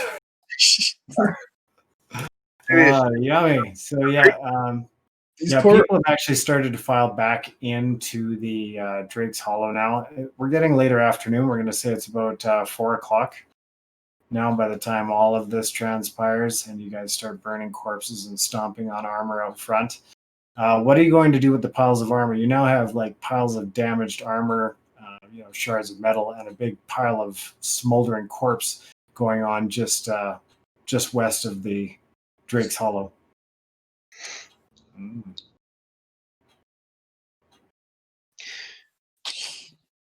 Are we burying the armor, I guess? Or just giving it to people? Yeah. What? So Elsa says, if you get to Silverwater Castle and the vault is intact, do not open it. Just verify that it is intact. Verify that it has not been broken. So, not supposed to the vault to get hide, Oh, sorry. but sorry. Oh, Mike's internet connection is fading.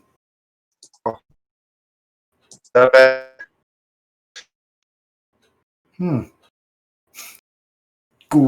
you try And there, turning it off and on again? and there he goes. When I think Calyndra he'll gets, be back. she's going to ask if Kite is okay. Oh, hey, Calyndra. You okay? Yeah, just got a lot on my mind. Like I joined up with you guys initially because I thought it would be a quick, easy way to get to High Watch, but then all this happened. Man, and when you say all this, no doubt, that is a lot of stuff that has happened. Yeah, it's been quite a detour. You're on now, Mike. Oh, you can see me now? Yeah. Oh, great. Yeah, I think your internet connection just kind of kicked you out. There's a bunch of signal loss there. Mm. Let's let you know, like we'll get you to High Watch and we'll. See, that's not just that. It's I can't just walk away from all this. There's some end of the world stuff here from the sounds of it, but it's not easy. I wasn't always the most model student, you could say, and this was my one big shot to really show that I could I could really live up to my monk training, but putting it off this much, it's just kind of bringing back these old failures. Oh, now you have the chance to save the world. Yeah, I guess so. So Rianne is kind of insisting that you guys stay the night and at least rest. Let her feed you. All right, sounds good to me. I'll put on a little show too while we're at it and brighten everyone's mood from seeing those horrendous things. Okay. So as everybody's kind of like bugging out back to the dining room area, the common room area there, and who all's staying to have something to eat, or who all's going just off to sleep? I'll be grabbing a bite. Definitely grabbing a bite, and I need some alone time with my book. Okay. Which book are you reading? This is the spell book that Taliesin gave me way back in the day to follow up on. Okay. And just gotta keep reading, keep studying, going back and forth, and memorizing things.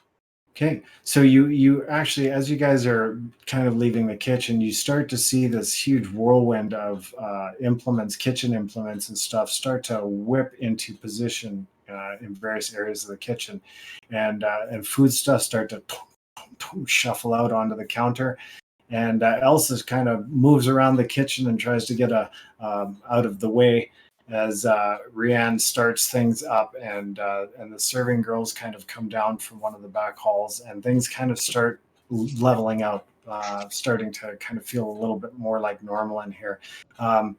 Rianne comes over to Bops and says, if I could lean on you for some entertainment, that would be much appreciated. No problem. Any requests? She's like, have you learned the Song of Eloria yet? Yeah. I am looking for a flute. She says, I know what you're looking for. Play Liberated Avian. She goes, you'll never play it without this. And she reaches into her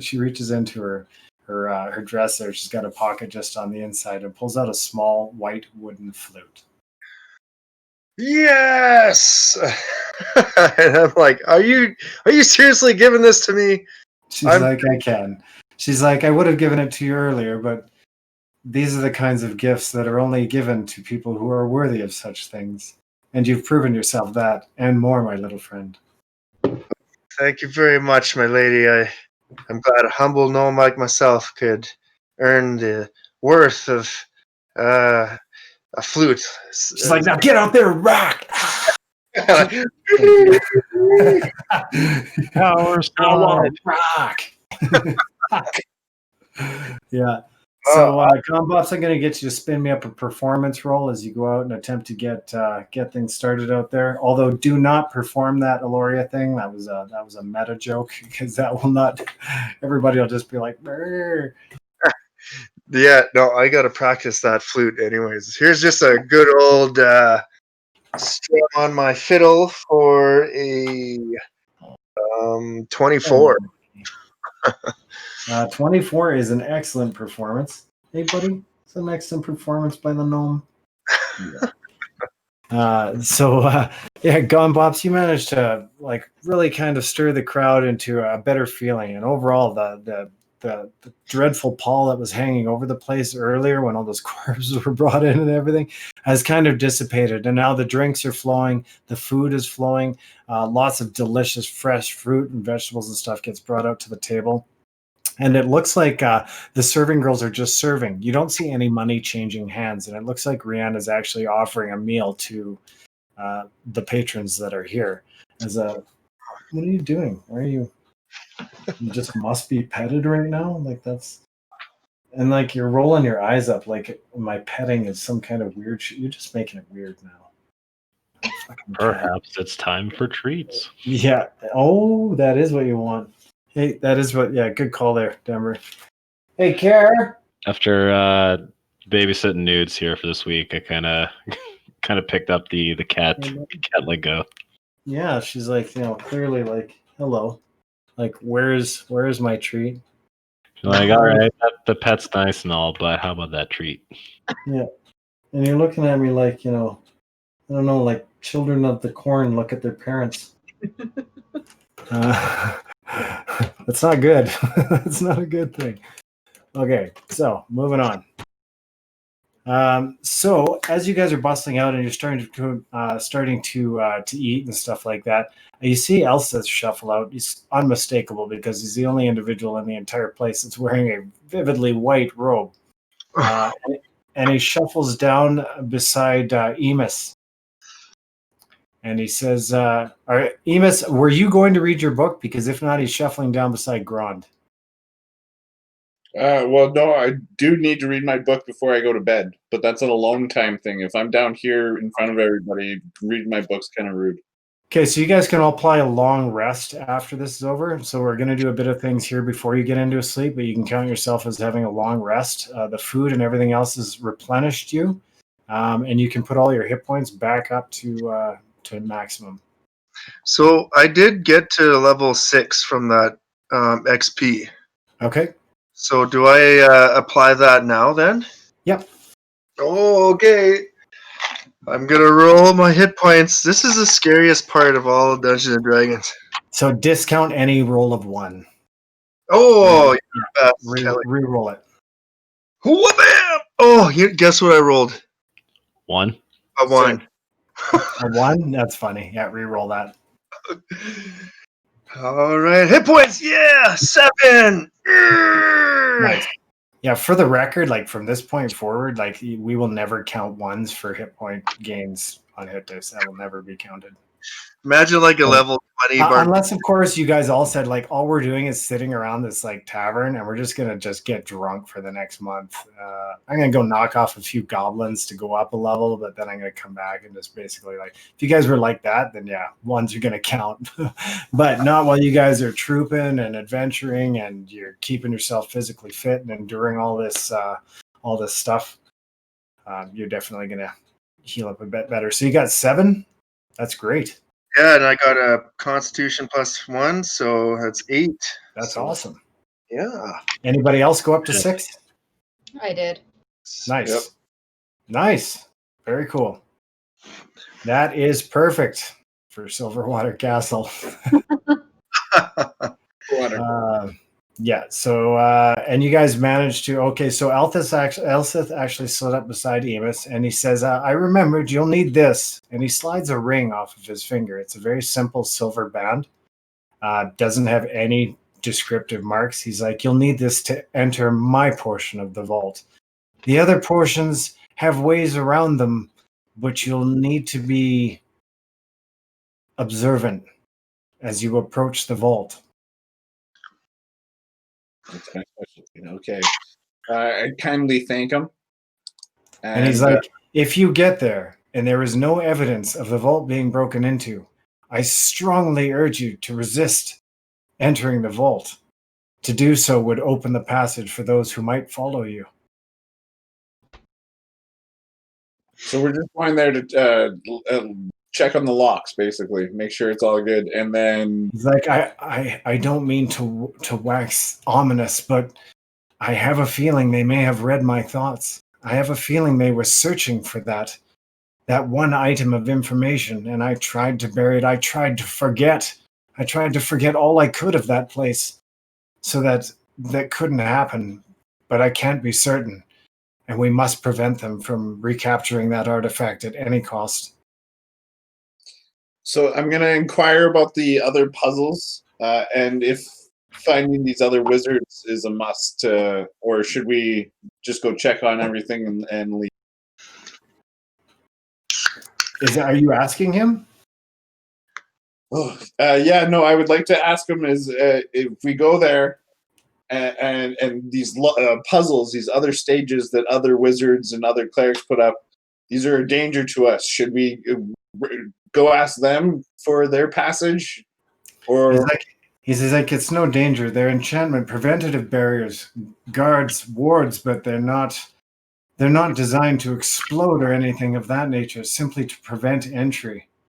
all right, there are ways around each one of the wards as a means of being able to check up on it every once in a while, but that was not my task. Did you know whose task it was? He's like, He may be in danger. the task was never adhered to. Nobody ever checked on it. We left that thing to be forgotten, and most of us tried damn hard to forget about it. Those of us that knew the location tried to purge the memory from our minds so that no one would know.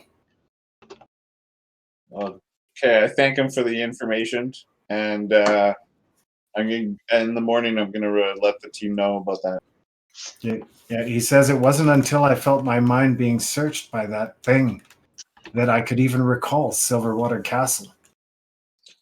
So you believe it was the necklace that searched you, not the mage itself or the priest himself? Oh, he knows that. No, he says it was that thing. He's like, it was that priest thing. Priest thing he's referring to. It's like that inhuman thing that came with the knights. I'll ask him if he felt the source of the priest's magic, if he knew if there was a weapon or the red robes or the face shield he was wearing or the necklace itself. No, he says he does not know. Okay. He's like, that power is emanating from some source. They are priests of Litharic, the god of death. He's like, who knows what untold powers they are pulling from the firmament. I'll ask him if there is any other useful information before we make our way to Silverwater Castle. Just be careful. Silverwater Castle has been long abandoned, and who knows what has crept into that place to call it home. Now I can thank him for his time, and then I'm going to leave Bops to perform, but I'm going to try and call a team meeting, get everybody's attention. Okay. Well, Elseth gets up and takes his leave, and he kind of pats Grond and a couple of people on the shoulder as he walks by, and he's like, "Thank you for saving me." And does that ring fit on my hand on any of my fingers? Yeah, it fits on your ring finger. Okay, so that's going to go on my right ring finger. Okay. And I'm trying to get everybody for a sit down to relay that information and make a plan. Okay, so he relays all the story of the ring and everything else to you guys. Before Grond does that, before Grond goes to the table, he's also going to thank Elseth and ask his permission, ask his forgiveness for us digging through his stuff to find my armor. Are you wearing that right now? I am. Okay, so if you were wearing that, he would have noticed right away. He would have seen you in the kitchen and would have been like, "Oh, good, you found it." But when you explain this, when you say sorry for it, he's like, "Don't worry." At that point, I'd say, he said, "I noticed you wore it. I'm happy you found it, and I hope that it's to your satisfaction. Quite a fine piece of armor. May you wear it well." I don't know. For my performance, I'm gonna light his candles too, just so he knows that I have those. I took those 5 candles. Right. Oh man, I feel like it now. Yeah, those candles. Those are basically like a continual light spell, each one of them. Yeah, so I'll light them, and then after, at some point in the night, I'll be like, "Hey, those are yours. Sorry, you can have them back." No. He insists. You may keep those. He's like, "I don't need the possessions. Some of those things I just found in my travels or had given to me in trade for other things that I had. But I've lost everything now, except that which was most important to me, and I must return to my plants to make sure that they're okay." You are very great. You're very giving man. Were you going to ask about the plant, Grond? Point out, should we ever wish to come to visit you, how do we get past the tall plant that walks around and chases you? Oh, the triflower frond. He's like, "That is a deadly plant." He's like, "It's probably good that you didn't try and trifle with that triffid, so to speak." And he's like, "There is no command word. That plant I've raised from a pod. It knows me very well and is very protective of me, and its ilk kept me safe and hidden from the probing mind of that thing once I'd managed to escape the tower perimeter." Hmm. We shall find another way of communicating with you and getting to meet you once we have achieved the task. Then He's like, at some point, should you wish to return to the tower area, although I know not what lies there for me to return to, I will have to craft another home and clean up the destruction in the area for sure. Heal some of the poor plants that have suffered as a result of that mage's ill magic. He's like, "But if you should choose to visit again, I would gladly give you a tour of the Arboretum and introduce you to my friends." Hmm. All right. But that's a story for another day. So you guys, the night carries on through the dinner hour and whatnot. A couple of more travelers arrived. Nobody that appears out of the ordinary. One guy is wearing banded mail, and the other person appears to be a scholarly type of some sort. He's wearing long robes, but both of them appear, relatively nondescript. 3 rings. Yeah. Other than that, nobody else happens by during the time that you guys are having dinner and for the next hour and a half afterwards. But you are starting to get quite tired. Some of you, Calyndra and Grond, are actually you're doing quite well. Where's our refugees from the mines? Where's your what? Refugees from the mines. Aelin and they would be asleep in their rooms. Yeah, there was one guy there that was sick too. All right. If I could go to my room, I'm going to spend some alone time with my book, but I will pull out my silver wire and set the alarm for the perimeter of my room. Okay. Good call. So Emus sets his alarm. Calyndra, what are you doing? Now that evening is upon you. Is anyone staying around down here still for a bit, or is everyone? Well, Bops is still performing. He hasn't said anything yet. And Grond is still sitting at a table. Kite's still sitting at a table because I have yet to get to them. Also, I think Kite's just kind of go brood back on her rooftop there and just kind of watch the moon there. Okay. And you've actually been given a room that allows you to go out onto a balcony and has easy access to the roof as well. So you can dart in and out of your whole balcony. What's that? She's like, oh, I prefer to climb. There's like a good balcony, Yeah. but she climbs from the bottom up. Yeah. Good training. Yeah, no doubt. So, you guys are Grond, are you sticking around in the common room? You know what? Grond's going to hang out with Erglak for a little bit. Okay, yeah, he's just guarding the door, sitting on his stool, and he's just chatting with you about the day's events, like, trying to get more out of you as to how the battle went, and he's very interested on how the enemy fought. Grond will give him every tactical piece of information he can. Nice. Yeah, he's grateful for that information for sure. And he's like, they ever come up here to Drake's Hollow, I'm going to smash them. You do that. Do that for us. So you guys all managed to, Bops, you continue on for another hour or two and just kind of keep the revelry going and keep the mood up. But after a while, everybody kind of clears off to their rooms. There's a couple of stragglers, tipping back ales at a table in the corner.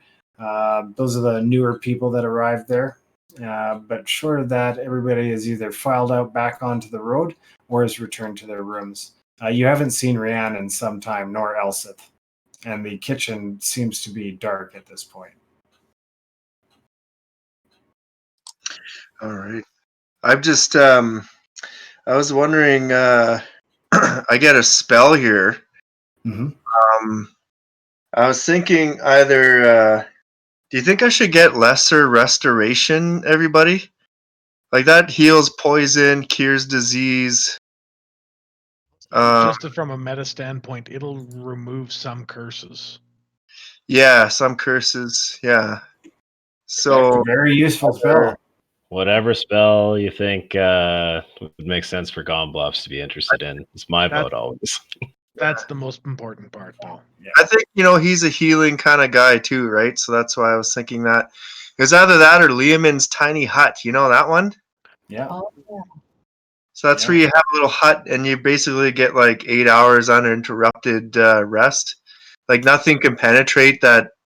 It's like a wall of force, apparently. I don't know. Well, nothing, right? Right. It also makes sense for him because his home was destroyed, so he's working at building his own home, maybe. Yeah. Yeah, rope trick's another good one that's like that too. Yeah. We had some pretty good times in the rope trick room. Just hanging out, dodging danger. Watching him walk around underneath. Yeah, that's right. Well, I think get lesser because you got dispel magic already, Emus, right? Yes. And you guys do not have a cleric. Yeah. So, yeah, I think I'll take on that lesser restoration then, just in case we have that. And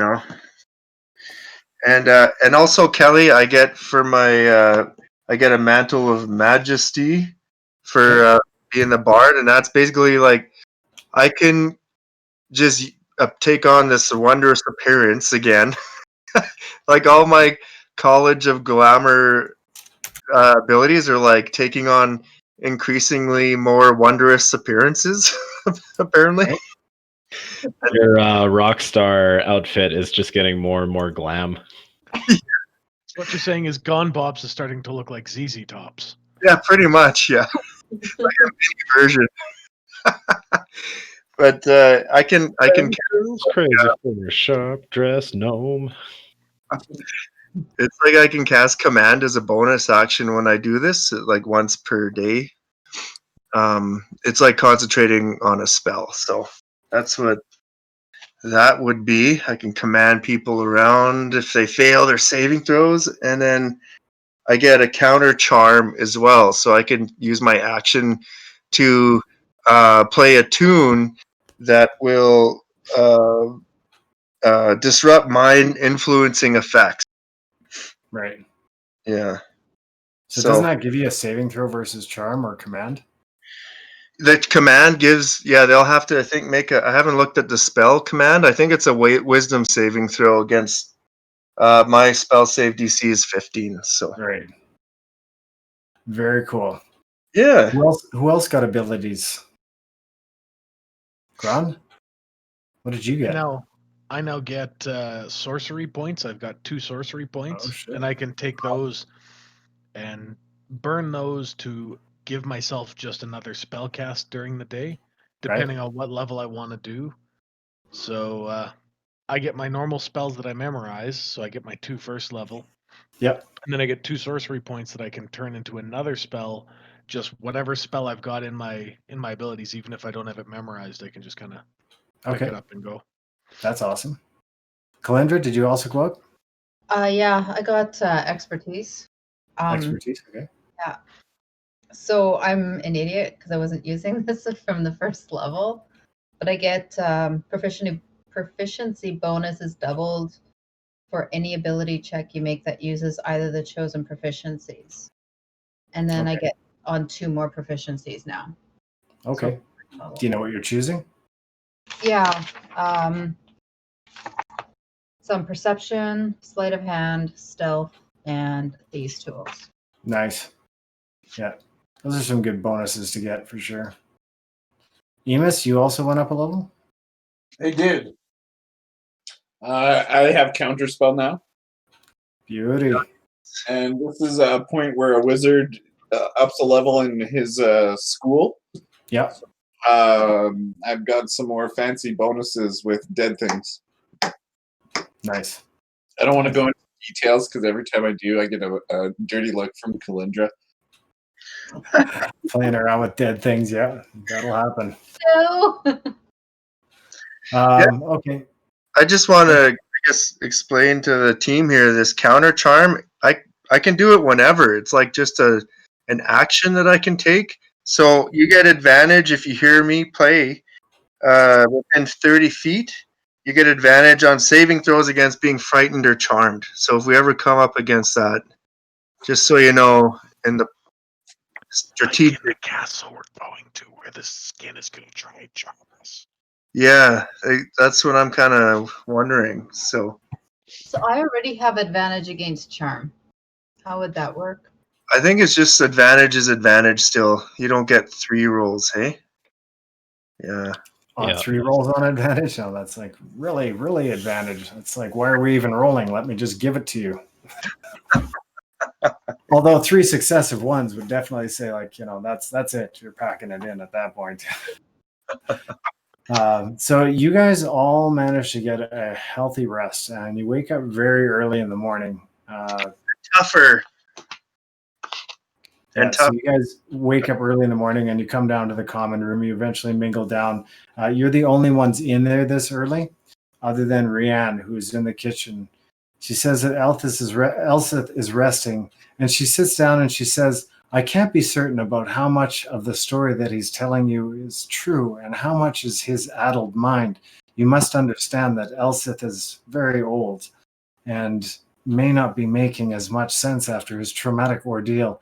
She's like, I strongly suggest you use great caution when approaching that castle. That castle has been abandoned since the wars of old, and it is very likely occupied by things other than its original occupants at this point. The town to the west of it was nearly wiped out from a plague of some sort that infected the city, and the castle fell shortly thereafter. So be careful, my friends. And she, the serving girl, there's a serving girl and a serving boy that come in, and they start putting down breakfast items for you guys to choose from, including a humongous plate of fruit, fresh fruit. And she says that I insist that you guys take all that you need for provisions. The castle is 2 days' ride north of here. And despite Elsith's claims to the contrary, you'll be able to tell the fork in the road towards Silverwater Castle quite clearly. It's not as well hidden as it should be.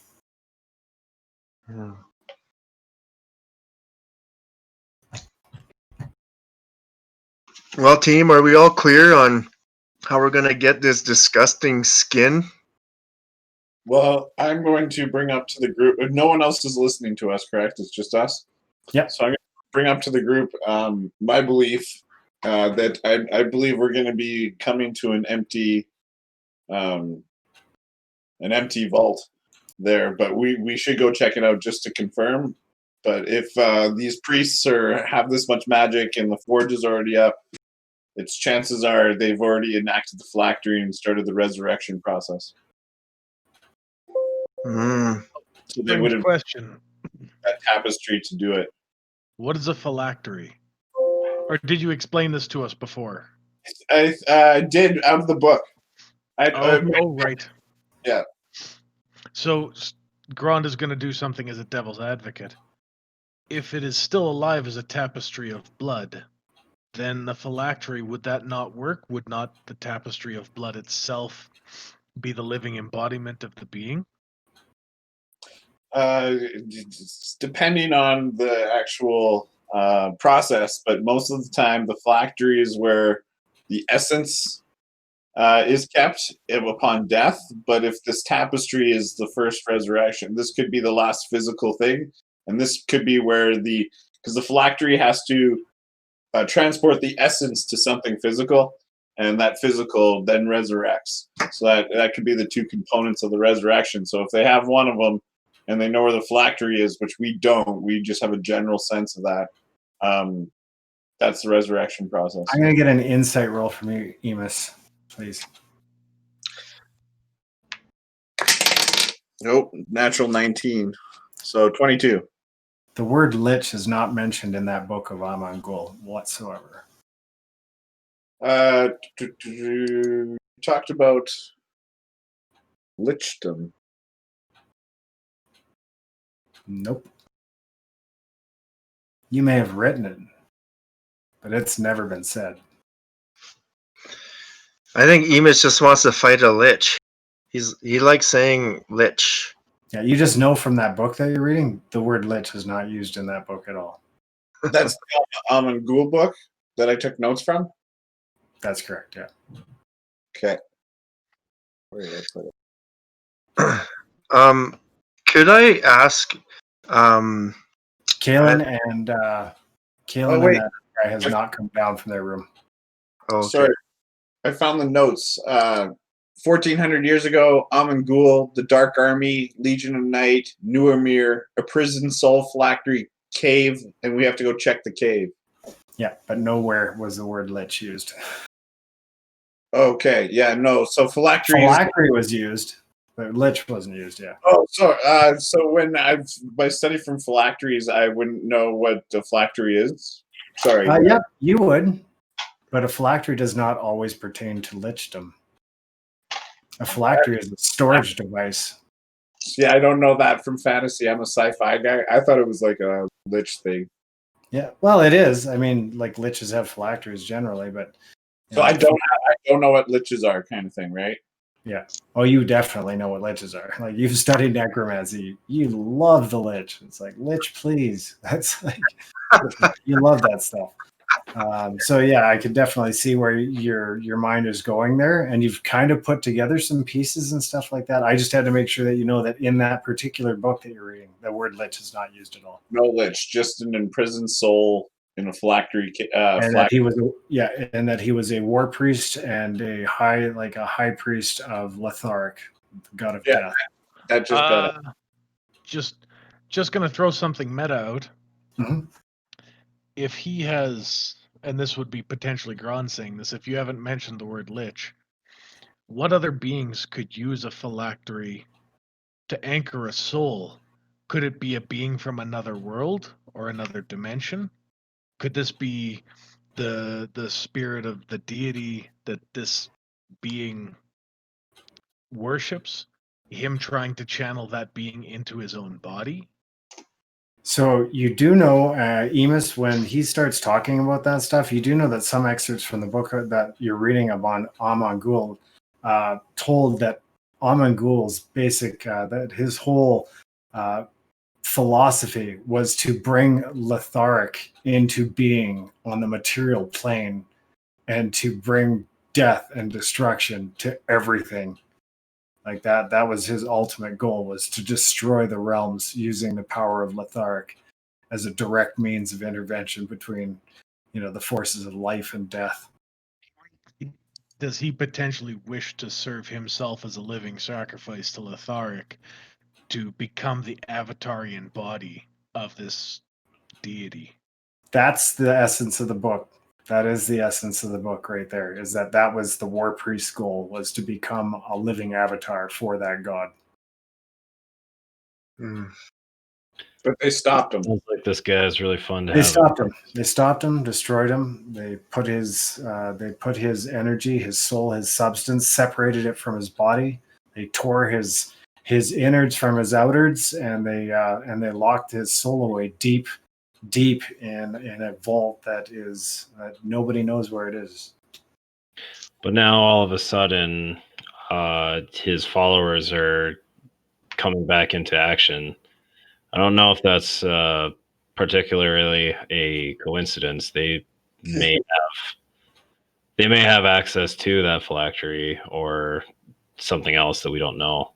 If they're just looking to put piece 1 and piece 2 together and combine to create deity who will wreak havoc on the world, that's, to me, sounds like what it's happening.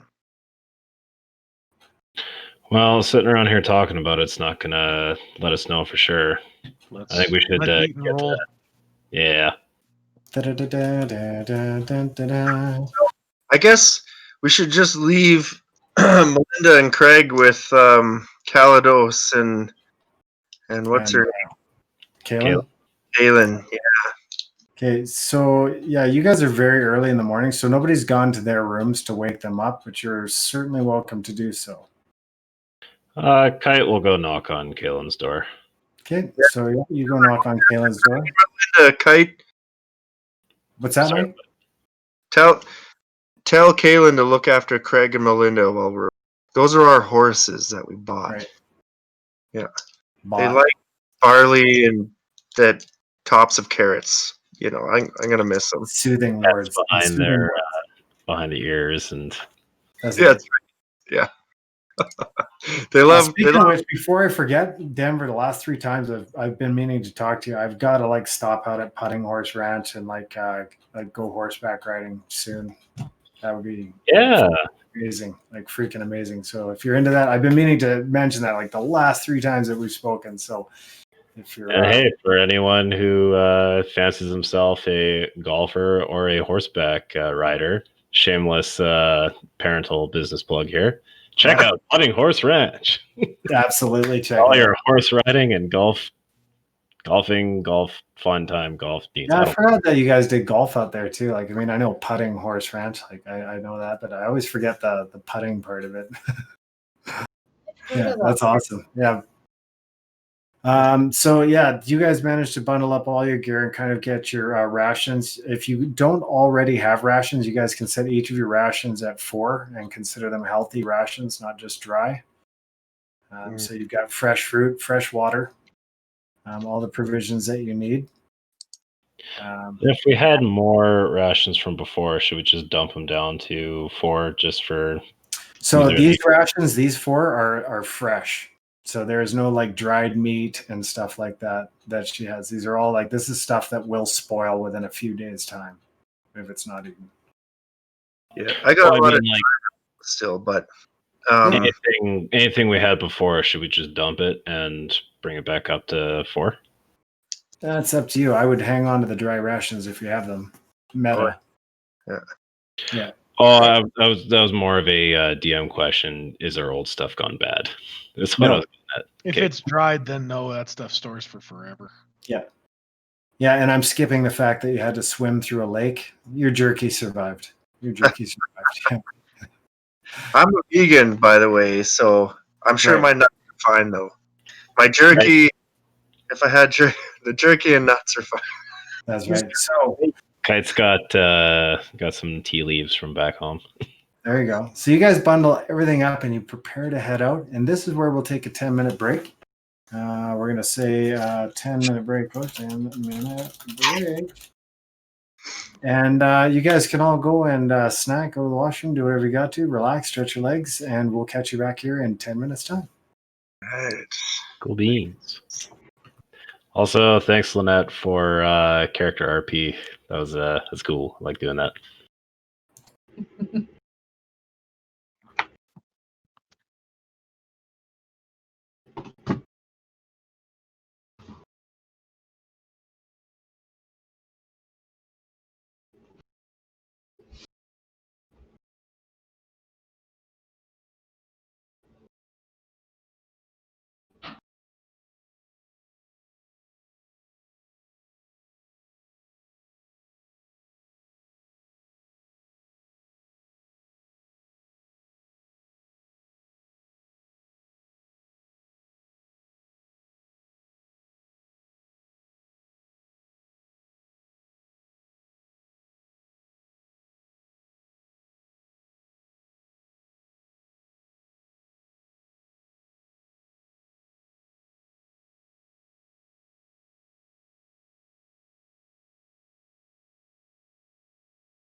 I know you were. So rude. Rude.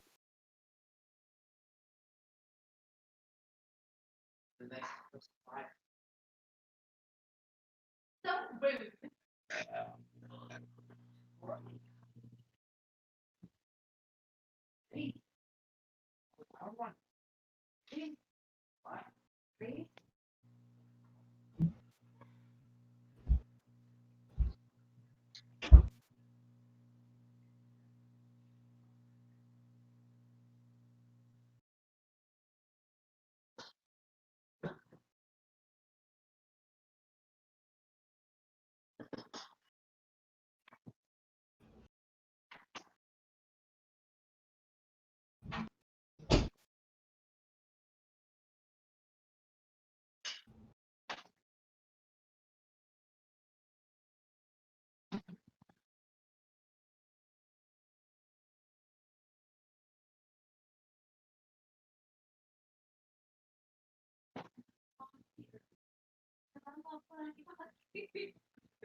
the store and get taco kit. Go to the store and get taco kit. Taco kit. Taco kit. Taco kit. Taco kit. Don't get her any chocolate. Taco kit.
Wahaha.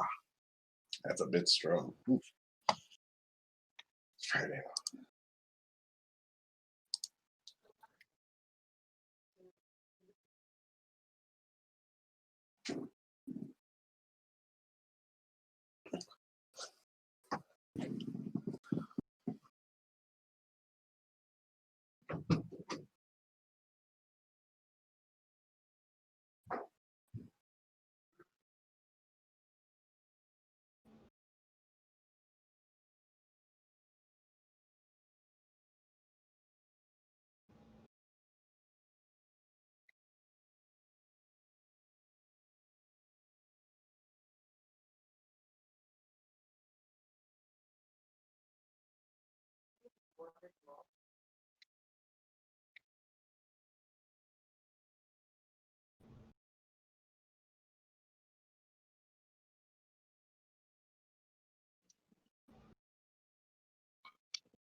Where the fuck to put it?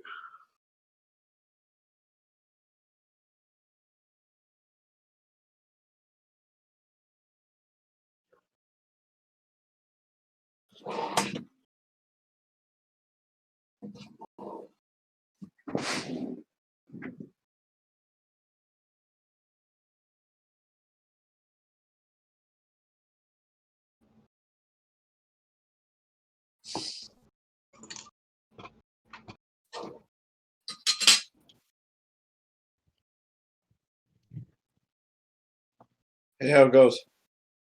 Well, it's going, man. Way too much to think about right now. There's a lot. Did you see what I put in the Chryalis character chat? Yeah. So, other than the fact Elsith, who may not know what he's talking about, is says it was indestructible. Indestructible doesn't mean it can't be modified. If you can find a way of re-etching the runes, you're not destroying the magic, you're not negating the magic, you're not destroying the unit. If we could find a way of desecrating those runes to make it so that the runes make it uninhabitable for the Avatarian body to enter into, we could take care of both problems one shot. So, my take with the. Do you think lich? I see. I'm a fantasy noob at this. So, can liches become avatars? I don't think it's a lich. I think his body is the phylactery. It's the binding agent to this deity, to the world. And he wants it to become fully, he wants it actually to become the vessel which the avatar itself abides in. Do you know what I mean? Yeah. So, on those notes, you think just switching it up, the skin thing might be the way to go about it. I mean, if there's runes on it, if there's runes etched on it, can they be modified? Can you modify a magical rune once it's been in place? And I would ask Emus this. So from what I gather, a rune, they're different. Modifying them is not a thing. It's either removing them and creating new ones. You can't just switch them over. That's from what I take from what I'm reading up on that Kelly not only gave me, but then reading up on the actual spells, the warding spells, the glyph spells, sorry. And yeah, no, they're separate. There's different types of glyphs, and they don't really interact. There's ones that explode, and then there's ones that prevent. A glyph is a single solitary magical, how do you put it, inscription, whereas a rune would be, a glyph is a picture, whereas a rune is a letter. Okay, so yeah, with these glyph spells, it might happen. I'm not. We would have to ask if. Sometimes glyphs are a combination of both, because sometimes glyphs are an overall picture composed of smaller runes and pictures. So it can be like a magic circle can be considered a glyph even. Can magic runes be modified, adjusted, just like you can change the lowercase letter I to an L? Right. Is so that the only way something that you could do with a rune? you can modify any written magic or inscription, but it breaks the original magic, and then you have to perform another ritual to implement the new magic. It's like you can't just erase it, draw in a line, and it's going to work. You have to erase it, break that magic, and then re-inscribe, and then re-enchant. Yeah, that's what. I think that's going to negate what we were chatting about then, because I don't think you'll be able to erase that magic. I mean, we can definitely think about it. I'm not that advanced. There are some things coming up that may help us, but my next level is where it starts getting interesting for that kind of stuff. If you make it there. Yeah, exactly. So, we're just waiting for Denver, and then we'll pick her back. Everybody's got their horses. You guys had a wagon coming up here, right? I thought the trail couldn't take a wagon and horse. Yeah, we could. We went around the part, city. but the 2-day ride up the northern road does. Oh, well, let's So get come with us. Yeah, the northern road is pretty wide and clear. It's a lot like the main road you guys got off last time. There's spots where it breaks, but most of it's pretty together.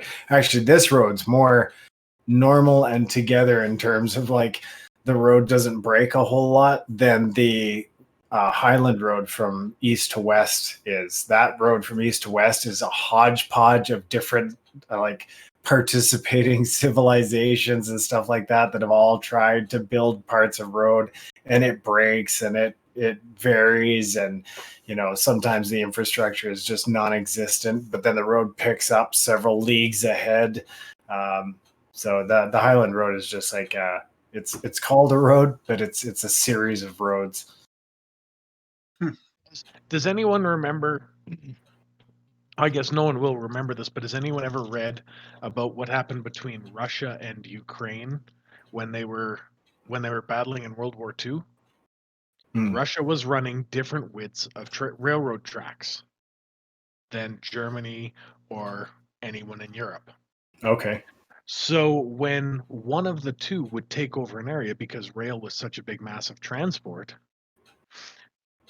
the biggest part of that whole incursion for infrastructure and transport was the volume of work required after you had taken an area. One of the big things that helped them to decide whether they were going to try and maintain and keep that area was how much work it took to build into the railroads to build them to the proper width. So for Russia, if we take over this area, how long is it going to take and how much protection are we going to have to provide for these guys working the railroad? Right. So that we can actually get supplies to our frontline troops. Right. And the same thing with Germany. Oh. So it's similar to the High Watch Road. We're going to build a section here. We're going to build a section here. Oh, your ruts are this wide. That's not going to work for our wagons. Oh, your ruts are this wide. It's not going to work for our wagons. And then they just hodgepodge it all together and turned it into a giant flustercluck. Yeah. Yeah. These security details for those guys, were they called the Frontenacs? Frontenacs? Huh. Frontenacs? I think there was different names depending on the side that you were on. Russia had their own. It was a division, right? It was a specialized division that was in charge of that. Yeah, Okay. they had both combat and mechanical engineers. Yeah. Okay, that makes so much sense. Okay, that I actually learned that a couple of years ago. There's in the sci-fi world, these guys are called the Frontenacs, and it was based on a Russian engineering corps. So that makes total sense. That's very cool. History. Who'd have thought it's important? I know. Well, that's where they draw all the names from, is their history stuff. So I was like, okay, that's the Russian engineering corps. And they do crazy cosmonaut space missions. Those crazy Russians. Whoa, light bulb. Can we Frontenac on top of that thing that we're thinking of? Just because something has runes doesn't mean we have to erase runes. Can we place magic upon it? Most likely. Compounded magic? Yes. Booby trap. Do you know where I'm going with this, Jace? It does say that I can do that any surface that I choose, and that's pretty much a surface. So, yeah, and compounded magic in these realms is kind of like wild magic, where there's an unpredictability that you might set off the effect of the previous or mutual spells at once if that magic fails. That's why we have heads. But I don't see any reason why certain compounded magics wouldn't work. For sure. We can try it. We'll see what happens. Yeah. Glorious blows up and we all die in a fiery rain of hail and hell and brimstone. As long as we make that avatar not show up, we die as heroes. Yeah. So Gone Bops, you were also working on some blueprints, are you not? Oh, yes I am. Would you like me to show you? I would love you to show us these blueprints. So he's working on a couple of hand crossbows. Gnomish hand crossbows. They're just a work in progress. I'll have to fine tune all the springs to make sure it works the way it's supposed. That's awesome. Nice. Yeah, because we were discussing the rate of fire and how with like normal hand crossbows, you still have that, reach over. You have to cock it somehow. It's really hard to do when you're holding two hand crossbows in the thing. So, he's got it mounted so that you can just basically reach back and along the side of your leg, just cock this thing down and it locks another bolt into place. Oh, yeah. That's what that is. I thought that was your bracers, like you were wearing them as wristbands and like that. So this leg. Can you see this kind of little sketch I have there? A little bit. You got to bring it closer. A little bit closer. Hiding it. Oh yeah, there we go. See? Yeah. Okay, I see. Yeah. So then he can just basically reach down on the leg, push the bow down along the length of his leg, and it pops the bolt into place and pushes the the bowstring back. there's like a little claw right here that'll just like snap onto the back of the bolt, and then you can like pull it back. So the trigger is like also with that claw, and it'll be like it'll open up like that. And Yeah, so I love that stuff because like, and the coupe or the piece de resistance here is the what else does it have attached to it? oh yeah, it has these little ruby inserts where you could like cast a spell to create like a red laser. Like a red light, a red ray of light. I was like, that's dope. You got like laser sighted handguns going on. This gnome's going to be busting out some Matrix style effects. But I will say that it's all within the realm of possibility. Not only is that a very gnomish device, but the principles, I mean, of course, it's like, it seems like a laser shit. It's just the most craziest shit ever. But it seems like, yeah, why wouldn't you, right? It's a ruby, it's a hand crossbow. I mean, that seems logical. That's quite gnomish to create. Yeah. It's out there. But if you take a look at ingenuity, creating a flashlight or a darkness light in D&D is possible. Yep. Oh, there you go. There you go. Using mirrors and lenses, that kind of thing, and like a continual light spell cast on an object. Continual light spell cast on a stone. The stone has adhesive on it, and it's dropped into a scroll tube. Cap the scroll tube, nothing is seen. Uncap the scroll tube, and you have a flashlight or a dark light. So basically, you span an area in either complete darkness or complete light. You know, I did snatch a magnifying glass sphere in those mines. I don't know if you remember that, Calyndra. I didn't even. I totally forgot that. Yeah, I got that. So yeah, that's crazy. These candles, maybe we should make a flashlight. Yeah, there you go. Yeah, you'll have to create that one using some kind of scroll tube or something. And just quickly, here's my other latest drop. Look at this guy, eh? Oh, you can't awesome, man. It's like a brute. Yeah. What is he carrying? That thing is brutal.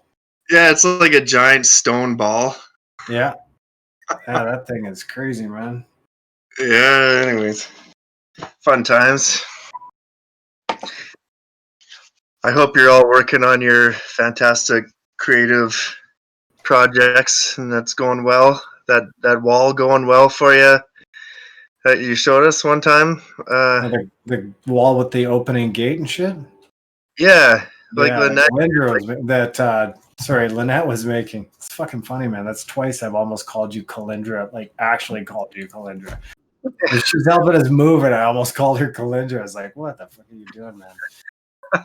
There's something in the soup. Are you talking about the one with the light in it? Yeah. Yeah. Oh, that's done, yeah. Yeah. And you just made some like scarecrows and stuff recently too. Yeah. I'm working on drawing right now. Oh man, you know what's coming up? Halloween. Can't wait. Can't wait. So what I'm thinking of doing is I have like two massive like Tupperware bins. Like we've got two of those massive bins filled with Halloween decorations. Like every year I used to throw huge bashers at my place. I think you were there, Mike, once. Yeah, I think you were on one of them. But yeah, every year I would hold these like, I mean, yeah, cops should have got called every year. They should have, but they never did. And like actually one time I built a bonfire right on my parking pad in the backyard and I put like an end table on it, like one of those octagonal end tables. And I don't know if you know how furniture goes up. But furniture goes up pretty good.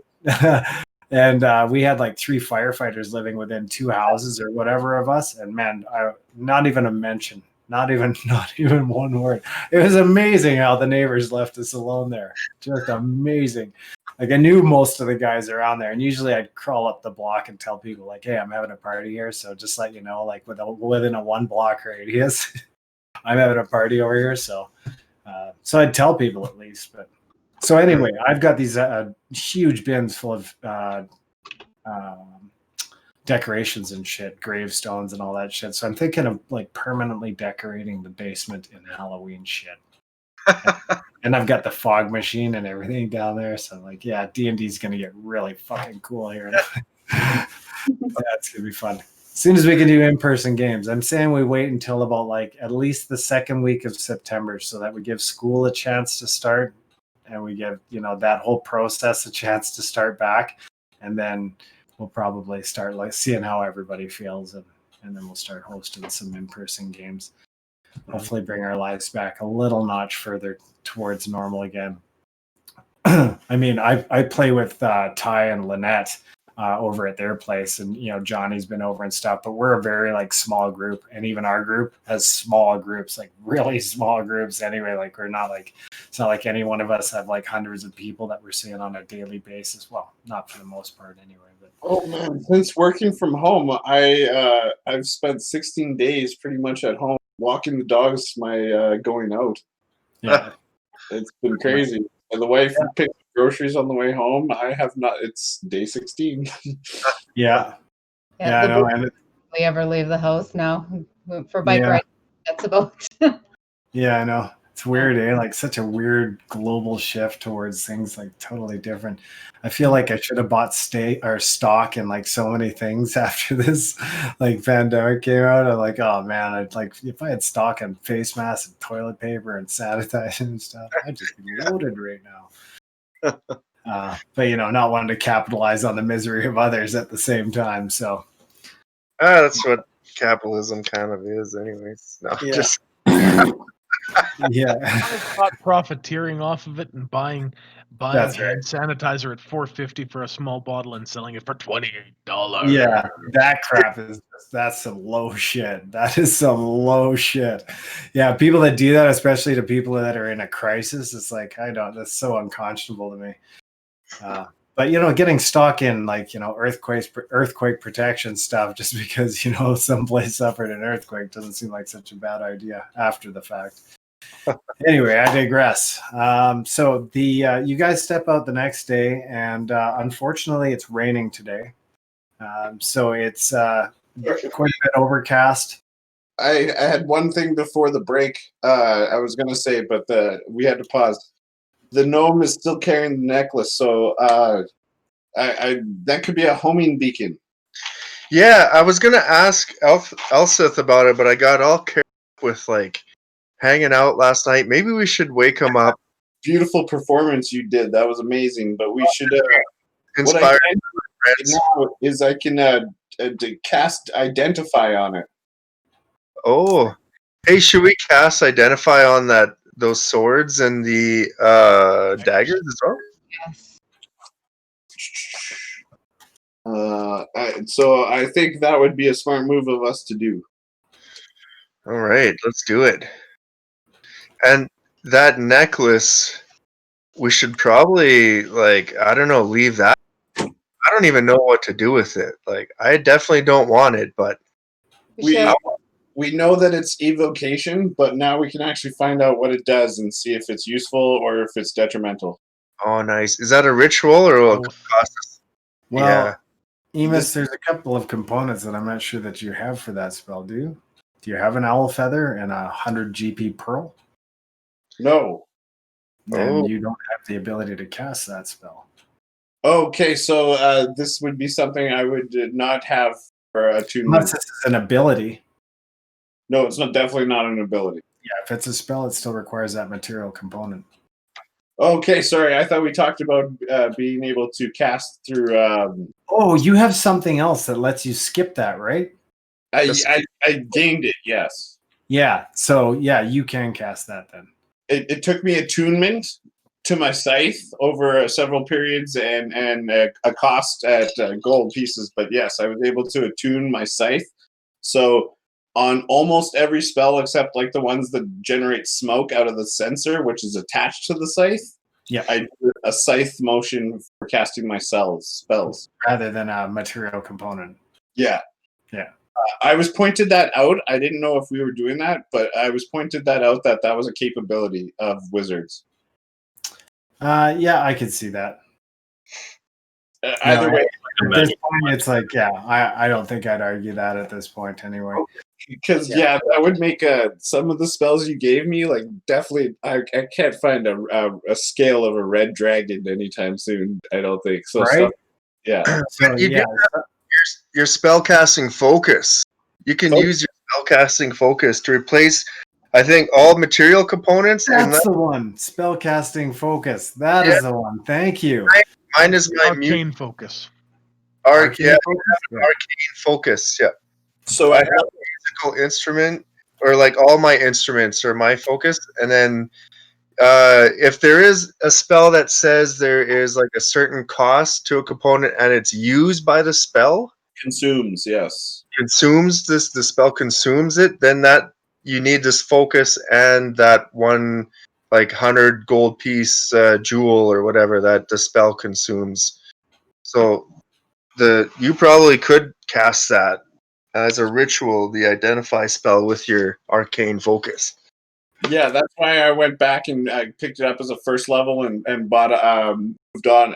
I could have got a third level spell, but I went back to get a first level spell. Yeah, I could have got a third level spell and went back for a second level too. Yeah, but you won't be blind anymore. This I figured would be very, very useful for us to save money in the future, because that guy would charge an arm and a leg for those identification. Super useful. Hey, Kelly, let me know. If not, I can wait and find an owl feather. Nope, you can cast it. Okay, thank you, sir. So we're going to choose one object. So this ritual will actually take us a while before we go. So could breakfast be brunch? Yeah, casting time's only 1 minute on identify.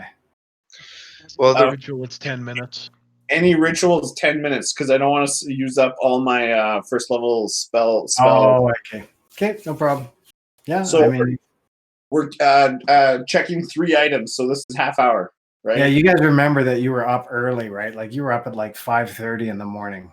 Oh, okay, never mind. Yeah, you were up early before anybody was even down. You had to go wake Kaylin and like so.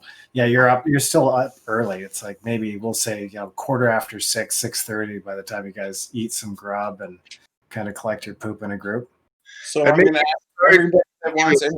Oh, sorry. Maybe start with the necklace, and then we could, if there's something we need to do with it, we could take time to take care of the necklace and drop it off somewhere while you do the other items.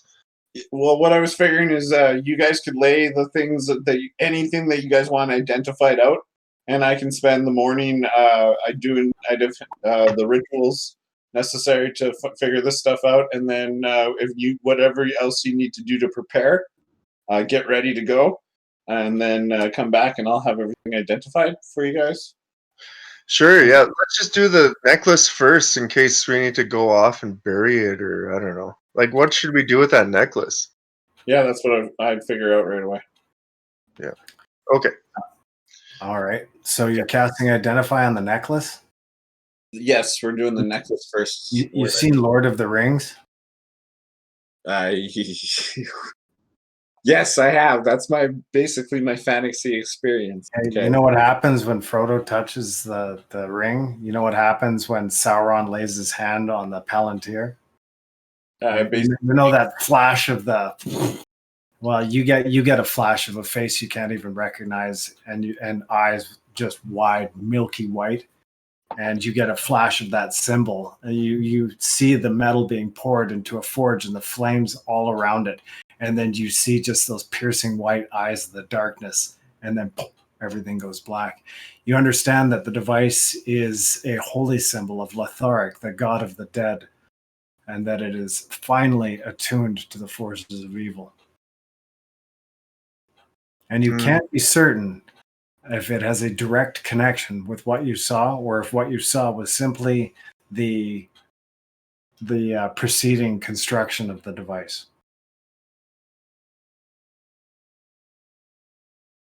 So that one's important, actually. Yeah, I don't know what to do with this thing. Like, it's definitely. How serious is your Lord of the Rings metaphor? Because that could be like one of the. It's just always the same whenever some wizard's trying to pry into something that's completely unholy. It's like, yeah, you're gonna catch glimpses here of things that you wish you had not seen. Well, I'll stop on that thing. I'm not into death symbols. I know what they're about. That's what I mean. I know how dangerous this can be. Yeah, no, you got the presence of evil. You saw a face that you can't even identify as human. It wasn't like the mage that you saw. It had thorny protrusions out the side of its face in a couple of places. Dark skin, these white milky eyes, and that was all you saw. And then it flashed to the metal, the silvery metal being poured into a forge in the shape of the twin scythes of Letharic, the god of death, which is that symbol that we had pasted in chat there. So that's the symbol of Letharic, is those twin scythes. I'm gonna step back, clench whatever I have, bedpost or anything around me. Who's with me? The group? One is here. Yeah, Right? your guys are all kind of in the same area there, aren't you? All right, so I let them know exactly what I saw. What are you doing with Kaylin, Kite? Because you actually did go down to knock on her door. She comes out. You're greeted by her. You hear Emus chanting way up the hall. Yeah, she would have just had a conversation with her. Hey, Kaylin, I know it's early, but I'm just stopping in to say goodbye. We got you to safety here. And looks like she runs up right in the middle of your sentence and just puts her arms around you and says, "You can't leave." She's like, "Where are you going?" Kite's gonna blush first of all, but afterwards she's gonna be look, we're going to somewhere even more dangerous than last time, and from there I can't put off my mission anymore. I need to return to High Watch, or I need to make my way to High Watch. But listen, look after Gone Bops' horses there. You can get safe passage back, or you can ride them back to Sember, or which I wouldn't recommend. I'd recommend maybe just writing a message to your family to meet you here. I feel like you'll be safer here than trying to venture back there on your own. But yeah, listen, I'm happy that we're able to meet and that we could escape those awful minds together. She again embraces you and thanks you profusely. She says, thank you so much for everything that you've done. She's like, I could never find a way to repay you. I will stay here and try to communicate with my parents, as you say. And please, like, on your return, you do expect to return, don't you? She takes a bit of a pause, but then gives a big Kite smile and is like, yeah, of course, it's not going to be that dangerous, right? But yeah, then she'll get a serious look on her face. Oh, now 20. She is very reassured. She feels like you have just alleviated all of her fears, and she looks like you've left her in a confident state of being. The last thing she'll tell her, though, is to live well and just look after herself. She's like, thank you so much. She just appears so grateful. You see a bit of a tear in her eye, though, as she's like, I'm going to miss you so much. Hurry back. And then she turns as if embarrassed a bit by the tear in her eye, and she bids you goodbye. Oh man, Kite's gonna turn around all misty-eyed and whatnot. Yeah, you guys been through some shit. I mean, yeah, she was crushing a little bit on Kaylin there, but yeah. Oh, you guys are taking the horses? Yeah, I forgot. All of a sudden, now we gotta take the horses. After that whole big cool moment, now Kite's gonna look like a jackass. So we'll just kind of swap a little bits of dialogue there and just say that you said, don't worry about the horses. They're going to be just fine. You know what? Just not even mention the horses. Just say, just look after yourself. That's funny. Okay, so yeah, anyway, you guys kind of, part ways, and there's definitely a bit of a emotional moment in separation there.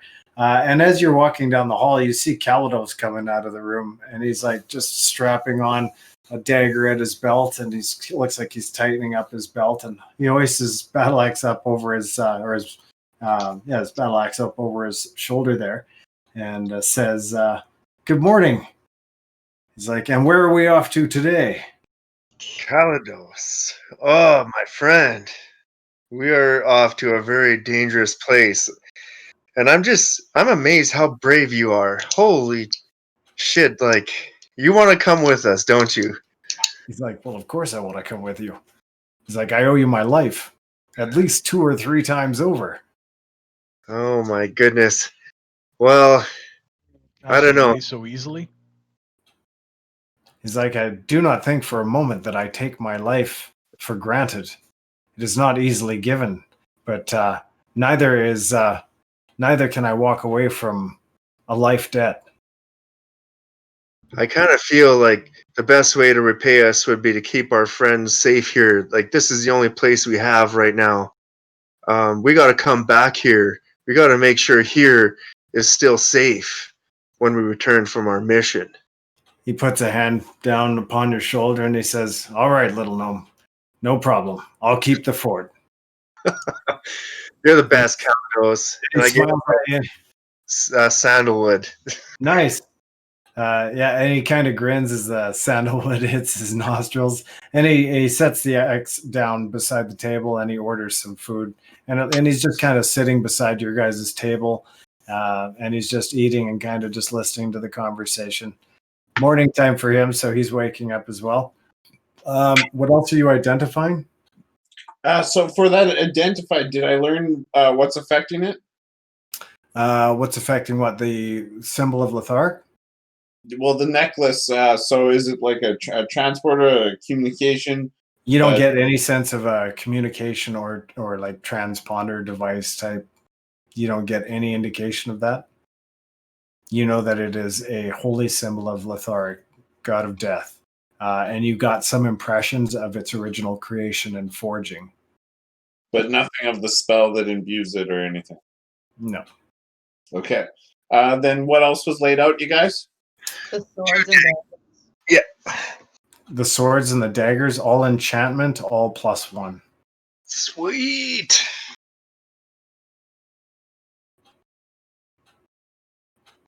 Two of them are being held by the gnome. I got the Grond. We carried the other ones, so I guess they're here too. We have the crossbow bolts as well. Oh, yeah. Crossbow bolts are all +1. Nice. That would take me a while. But yes, okay. I might hold on to those long swords, but I'm getting bad juju off that friggin' necklace. Oh yeah. Can I take one of those magical swords of theirs and try and hack this necklace? We'll go outside, find a stump, and try and use the magical weapon to actually damage this thing. Okay. And I'll hurl insults at it with vicious mockery too, just in case. You were waiting for that. You were just waiting for that. You're like, "I'm going to mock the shit out of something tonight." So you guys take it outside and you lay it down on the ground, and then you keep his distance from this. I'm going to stay at least 30 feet away. Okay, who else is going in close proximity to this activity between Grond and this sword? Nope. Okay. Sorry, Grond, you're good, right? I'm hoping I'll be fine. Grond is going to take the magical sword, the one of the long swords. Yeah. I'm going to put it down on a spot in it where it looks like it'll stay, and then I'm going to hold my hammer and use my hammer to try and drive the sword down into it. Okay. Roll me a wisdom saving throw, please. Oh, man. Hey, wait. Hey, before you do this, I say, Grond, power be with you, my friend. And I give him some bardic inspiration. You get a D8 there, buddy. Oh, good, because I needed it, because I rolled a 9. It's almost up there, then Gubbels like, "Okay, wait." He's like, plus 8, 17, plus 1, 18. Okay, you passed on the save, and your hammer comes down and goes boom, and the the force of the blast, instead of knocking you back dangerously, causes you to just slide right back for about 8 feet back from the force of the blast, and the sword is knocked out of your hand. I'm going to attempt to dispel magic if that's okay with my team. Yeah. Throw down, man. All right. On Bops, can I have help him? Yeah, I was just gonna say, you can do it, Emus. What are you casting Dispel Magic on, Emus? The necklace itself, Okay. to try and make it so it's not that powerful. Maybe he can destroy it later. Okay. Or with the second try. Basically, any spell of 3rd level is target ends for each spell of 4th or higher on the target. Make an ability check using your spell casting. The DC equals 10 plus the spell's level. On a successful check, the spell ends. Okay. Do I get a choice to use the D8 or not? Or is it right now I roll it?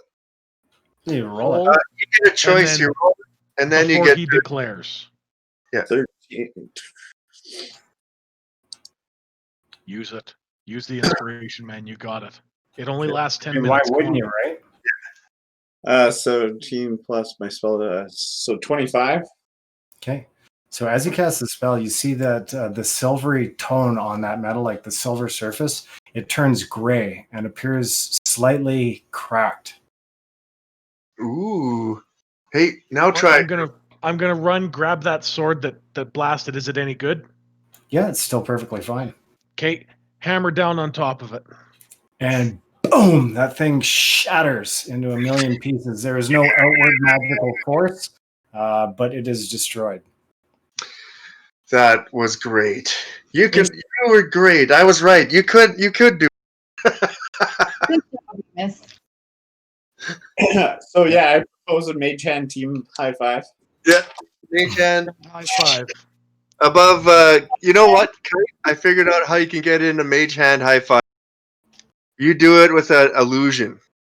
You put a hand illusion up, and we all go around you. There you go. Except when you do that, there's just an illusion of Kite standing there looking disapproving, and then just the little illusion puffs away in a cloud of smoke. Oh, We look disapproving.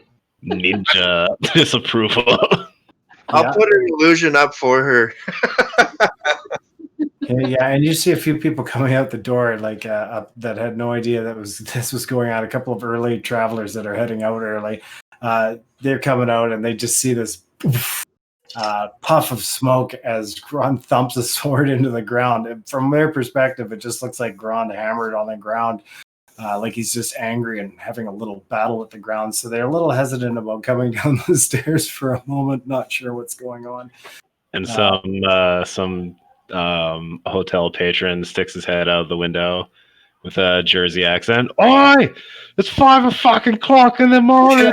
Fuck you all doing out there with the explosions? Shut the fuck up! No doubt. Are you guys setting out on the road with your horse and wagon? Yeah. Okay. And you guys still have full casks of water sitting in that wagon. Perfect. And feed to the Yeah, horse. what else were you carrying in there? We had like a whole bunch of weapons. Oh yeah. And- Yes.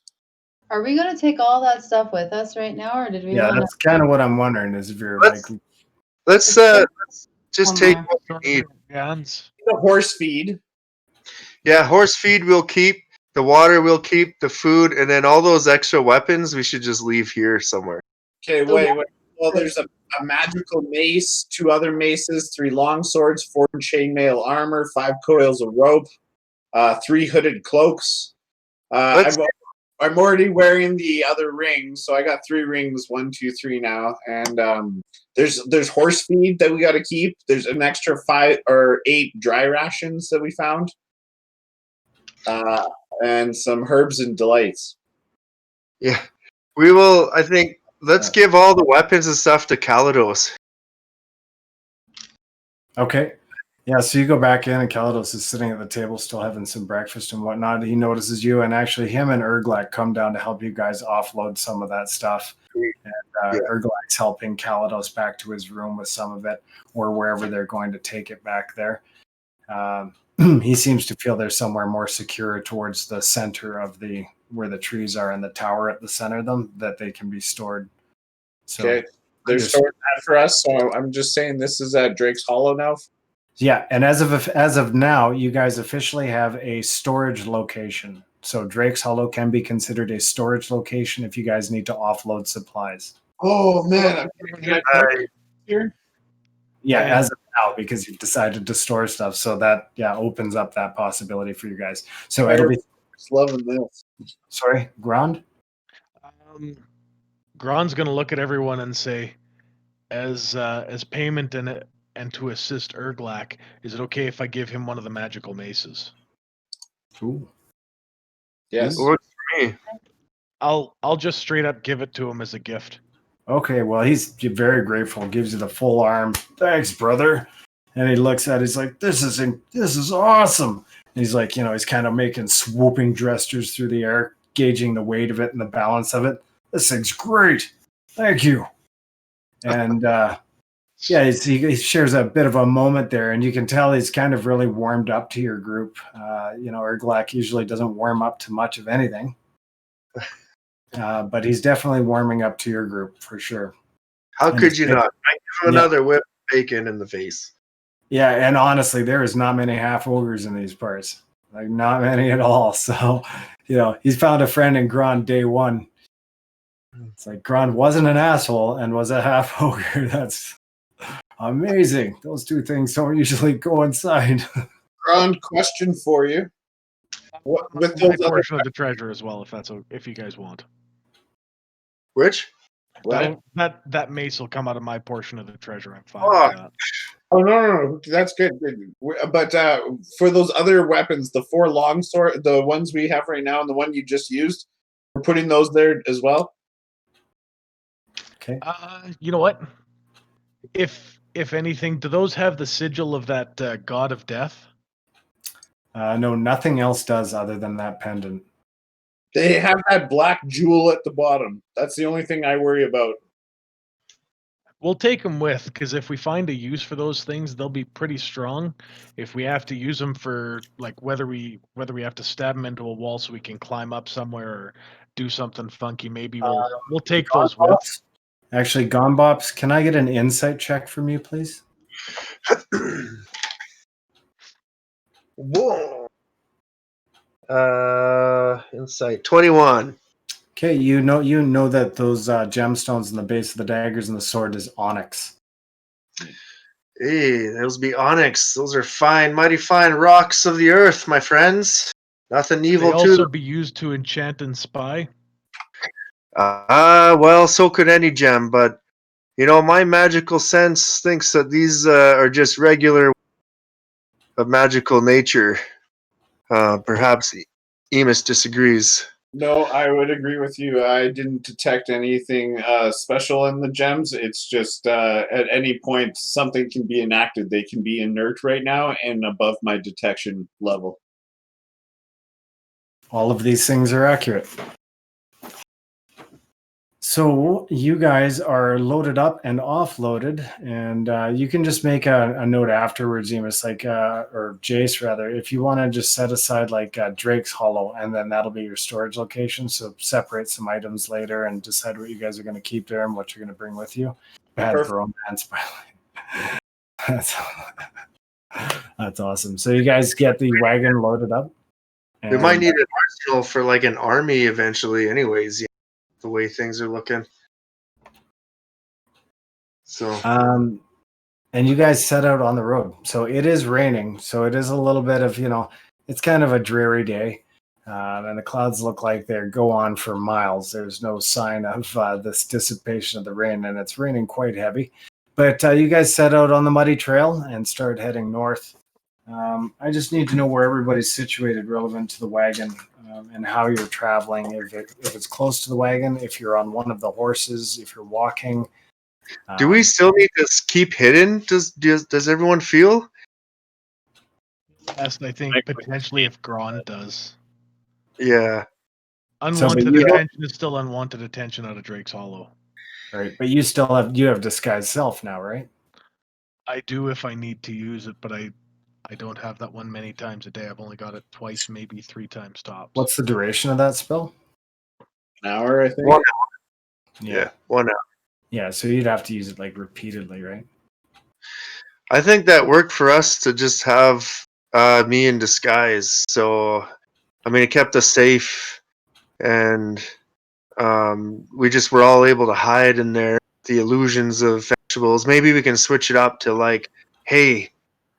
Just make it a bunch of hay. No one would want to eat it this time, anyways. Right. I- Hey, there you go. Yeah. I'm thinking we're going to be a hero of the people soon, so we can ride out in the open. But Yeah, you thinking? we've Sure. just got so So many there's room for 2 of you up front. There's 2 horses. There's and plus there's the team of horses that you have towing the wagon. And Grond and 3 other people can fit snugly in the back of the wagon with the crates and barrels that are there. Would I have disguise already, or as a skill? I think so. I think you Okay. used that before, right? So I'll use disguise then too, and I can sit up in the front. Okay. So Perfect. you and Bops in the front, and everybody's kind of crouched in the wagon. The people in the wagon are definitely dealing a lot better than the people outside the wagon, given the weather. And you guys start up the trail, which is it's a fairly bumpy ride. The road's well used, but there's a lot of bare stones visible and a bit of road washout that's happening due to the heavy rainfall that's been going on for several hours now. And the first hour passes by relatively uneventful. Hey, sorry, Calyndra. Just want to mention you probably want a disguise name. Like, for example, myself, I'm now Crinklefoot Mosshead. Just a hay farmer, bringing hay, making hay. Hey. Just have it ready. Who should I refer to you? Call me Tess. Tess, perfect. Tess. Crinklefoot and Tess. It's like sounds like an outlaw do on the run. Yeah. It's like, why does it smell like wet ogre in this thing? Special type of hay, my friend. Vegetation. I'm cleaning myself off. Yeah. He's got one leg cocked up. He's just like, I got a question about the environment. It's forest again on this northern road? yeah, so it's quite heavily forested to the west and to the east, but heads in a relatively straight north location. You guys do know that this northern road was symbolized on that old map you found. Yep, magic map, which I will bring up with my group again. And I'm also going to set Poe out, the raven, to stay within the woods, but basically hop ahead of us. Just go under the woods, hop on a branch, fly some more, and be a little of a head scout for us. Your bird? The bird, yeah, Poe. Well, the bird is the word. So you bring the bird forward into formation, and you guys are able to actually keep a relatively good eye on what's coming up ahead of the road. So you travel for about an hour uneventful, and then you're traveling for about another 10-15 minutes. The rain's still heavy as ever, and it's fairly cloudy, so it's hard to see exactly what's up on the road, but your bird spots 2 figures heading your direction, and they've got their hoods up in the rain. They appear to be garbed in monk's robes, actually. I let my group know. Monks ahead. Kite, what do you think? What are you asking me for? I don't know every monk. That's racist. So, actually, as they're approaching, are you guys doing anything? They're only about 80 feet up ahead. Can Kite see them? Or she'll poke her head out until she can You can see them. see, because the hay's there to everyone else, but to you, The hay is like you're inside the hay. So, if you've got that illusion up, you can still see outside. Their garb doesn't look like it'd be from like any of like Kite's monk order, right? From Athrakul, as a matter of fact, they do. Wait, that's his. Right when she's giving the gears to Bops, she's like, I don't know every monk. Just like that. Oh wait, actually. Actually, yeah, there's. I know they're the cousins. Yeah. You don't see their faces quite yet because of the distance between you and them, but you do recognize the robes as being from Athrakul. Well, what do you think? Right. No, we should keep passing. We need to get to where we're going quickly, and maybe, let's just go swiftly and quickly. All right. Ha ha, Craig, Melinda, ha. Okay. Kite's gonna try and kind of like hide out of sight while they're passing. Okay, so as they pass, you get to see their faces clearly. You don't recognize the two individuals, but you do definitely see that is where they're from, is right from your monastery, like right from that monastic complex that you're from. You know those robes for sure, and you recognize the faces of your own people. And they kind of look like ninjas. Yeah, they kind of look like ninjas, and they do have their partial masks, their face masks, and they have their cowls up, but everything's very wet and soaked, so it's like all a very dark, drab appearance. I mean, they almost look like ring wraiths because the weather's so shitty right now. And they kind of look up as the horses speed past, and they kind of move to the side, and they watch as you pass. And as they're going, and you can see like out the back of the wagon, they kind of give the wagon a really long, hard stare as you guys gain some distance away, and then you see them turn and continue south down the road as you travel north. All right. And the next hour goes uneventful. I'm going to pause it there for a second because Okay. I'm just trying to do a quick chat with someone and see if they see something. Sure.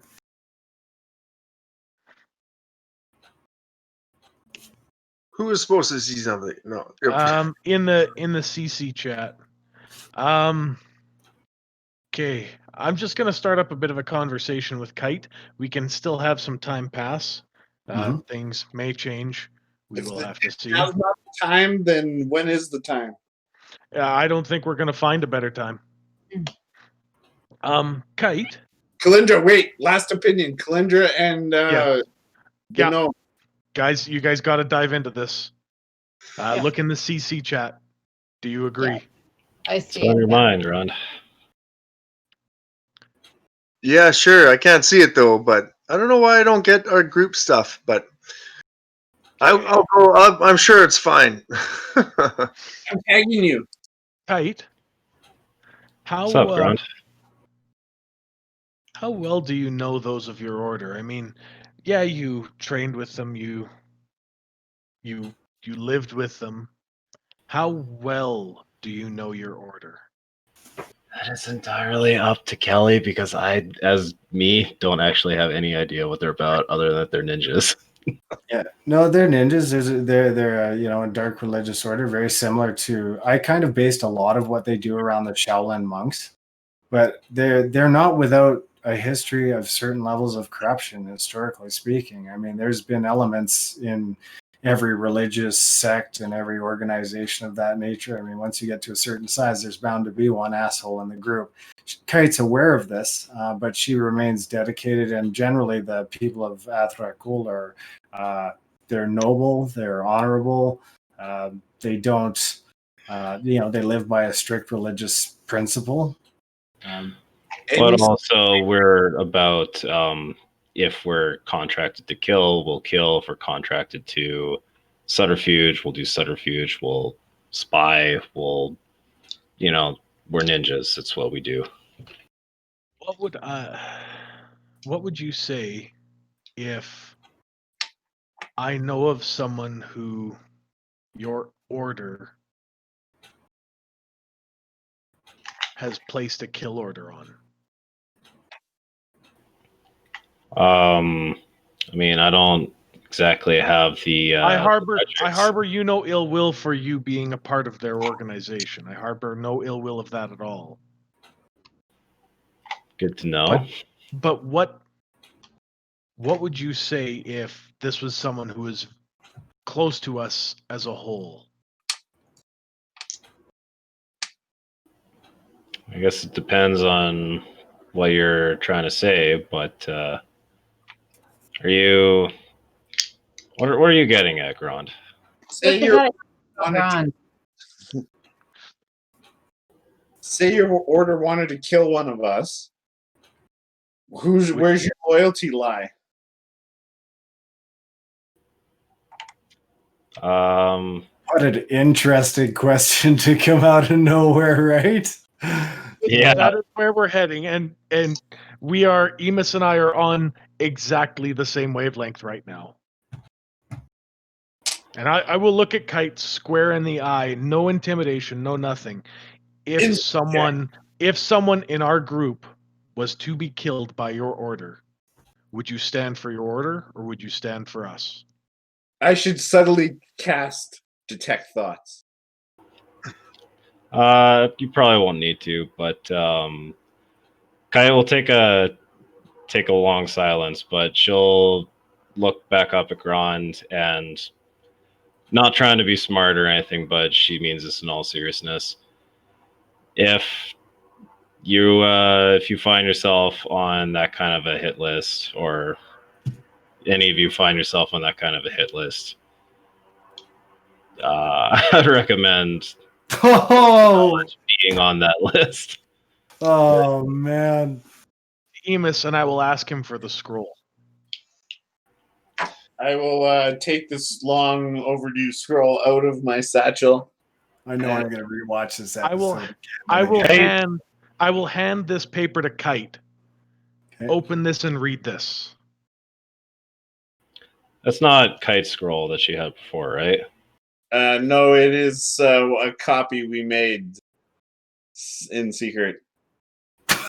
Oh man, this is like check your scroll. Time. Your scroll case has a scroll inside of it. That's fine. I'm handing you another scroll.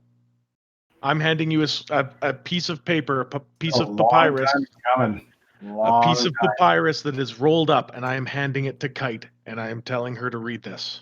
It has explicit instructions right now, and I want you to read them. When she looks at it, she's going to ask you where you got this.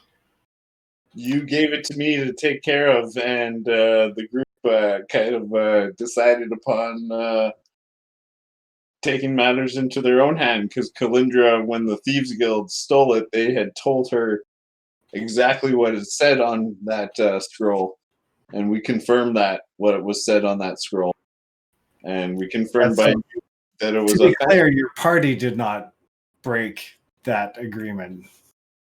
No, none of us. The Guild did. So we because we didn't want you to die. I believe this is what happened. Is we made a one where they were like, "Hey, don't kill Kite." I don't know. I forgot what we said. It was a long time ago. I remember what we put on the scroll. I do. But I will hand this to Kite, and I will tell her to read it. And this is not me. This is not me asking. This is not Grond asking. This is Grond telling. Read the scroll. Well, man, she doesn't really like that. Not one bit. Nope. This is a kill order for someone in our group. For someone who we fight to protect on a daily basis. She'll, you know what? Yeah, she'll read the scroll. Did you write it down? The scroll says, "Kill the bearer of this scroll." It is telling them to kill you. You were told. Oh man! Oh, I wish I had a dun dun dun.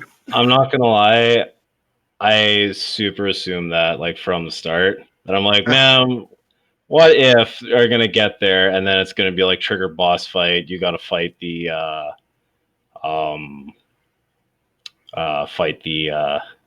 the monk guy there.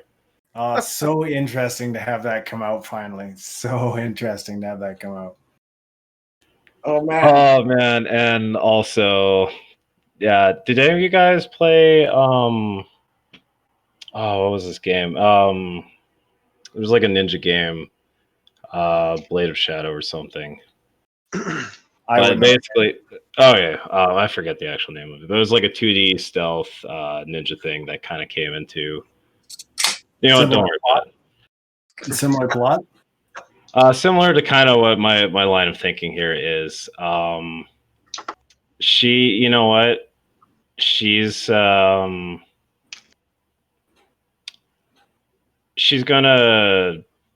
take the copy of the scroll and yeah, she's just gonna get. You know what? She'll give it back to Grond, and she's not gonna say a word. I'll take it back, and I'll say to Kite, "This isn't the copy. This is the original," and I'll hand it back to Emus. Well, I just want to know what Kite wants to do with it. That's a big piece of information to hit somebody. Like that's a really, really big piece, especially for Kite. That's her order. Basically, I'm saying to Kite, here, this is the original. We love you, basically, and we don't want to see any harm come to you. So we're gonna go deal with this monk order of yours, if you would wish that upon us on our very earliest convenience. And I go to Kite. I say, hey, Kite, you know, if you want, let's make a new order. I could be your first student. Yes, but not a new world order. Just yeah. If you'll permit us, you can take a look at the scroll, and I can seal the scroll tube up again later. But we made a new scroll that we hope changes the way things go. And I did it to perfection. Like, it was such a piece of art. It looked like same curvatures as whoever wrote it. It's so Emus did a brilliant forgery. So she's gonna pull out the scroll in her pocket. And just asking, so is this a fake? That's my fabrication. She'll just head down. I am so head down sheepish right now. I'm so sorry. She's gonna give it to Emus and just ask Grond, "Can I have my scroll back, please?" If you wish. She's going to put it back in the case, and she'll just take a deep breath and say, let's just go make sure we save the world from ending here. Let's focus on that first, okay? And she's gonna just kind of remain in very eerie silence for the rest of the trip there. Okay. Man, that was really cool. We did that for months. Yeah, man, literally, it's been forever since that piece of information came out. I was totally I almost forgot about it. And then when you guys started talking, I was like, oh my God, are they actually going to reveal it right now? And every second we bring it up and we're like, is now the time? No, now's not the time. It's such a pivotal moment. And I totally actually, I forgot that you guys did that forgery. I totally forgot about that until we started talking about it. And then I'm like, oh yeah, totally. Now I remember. That happened when we took to that thief. Right. Yeah. When Lynette, when you were like, Kite, I really think you should read this scroll, I was like, they're gonna say kill Kite on it. I freaking know it. But yeah. Oh, that's really cool. Man, I'm sad that that's what's on there, but also I'm really happy that's what's on there, because that's some cool shit. That history of corruption line by Kelly got me, though. He said history of corruption back in the day, and everything seems to be from back in the day, 1,400 years ago. So, dun dun dun. So with that, Grond is actually going to jump out of the wagon, and he's going to walk on his own, and he's just going to follow the wagon, fairly quietly. If he sees anyone coming, he might cast Disguise Self or anything like that. But he's going to stay back a little bit and just kind of muse on what could be going through Kite's mind right now. Why? Yeah, that's what I. Why what would I- she? Why would she remain loyal to such an organization that would have her put to death? She she's been indoctrinated, grew up there. That's like leaving a cult, man. but they're not like by all appearances within the cult. Like that, she wouldn't be privy to the corruption. She wouldn't be privy to the high level stuff that she's a lower level monk. She is a novice, yeah. Yeah. This is like her first thing there, but So she's it's like that's a pretty heavy dose of reality right there. Like whether or not she believes it, how to even articulate that information when you hear it. It's like, learning that you're adopted when you're 18 years old. she's also she's pretty young there, so she's got some stuff to figure out here. Yeah, Remember for when sure. Tony Soprano found out his mom wanted to kill him, and the panic attacks ensued and all that other stuff? We could be facing Kite during this mental breakdown that's going to follow this information. When your parents want to kill you, that's some deep shit. Yeah, no doubt. So the weather continues to pour for a couple of hours more, but the road stays pretty uneventful. And you guys are starting to get into around noonish right now, starting to get a little bit hungry. If I could just add, to the conversation a bit, I want to ask Kite while she's thinking and be like, Kite, I don't think they know what they're talking about. You're one of the most best people I've ever met in my entire life. You're so good and kind and strong and nice. Like, what could they possibly want you dead for? That just doesn't make any sense to me. And I'm glad that they opened the scroll, I'm sorry to say. But sometimes you have to live life a little less to the rules and more in what you feel is right. And you know what? I totally thought you guys were going to go to High Watch without even mentioning that. That's pretty cool. Pretty cool. It's like scenario A or scenario B, and it could have gone, one of two different ways there. But I'm curious to see where you guys take this for sure. So, The rose can grow out of shit. yeah, that's right. And the next 2 hours are actually relatively uneventful as well. The water continues to cut rivulets across the road here and there, and the ride gets a bit bumpy in places. How long is your illusion effective for? Until dissipated? It's only for a minute. For the hay? For the hay is only for a minute. So basically, we keep everything covered until someone comes by, and then boom, we put the hay up. Gotcha. Yeah. Okay. You can recast it as well. Yeah, you can If I remember recast correctly. it. Yeah, every minute. Yeah. So you could keep it going effectively if you wanted to, but you'd have to maintain focus on keeping it going. I'm just wondering because it's not just travelers on the road that might happen upon your wagon, right? Mm-hmm. But so far, the road is uneventful, and actually, you guys are traveling for about another hour, and then you see a couple of figures approaching on horseback from the road north, just ahead of you, probably 200 meters from where your position is now. Off into the bush. Yeah. What's going on?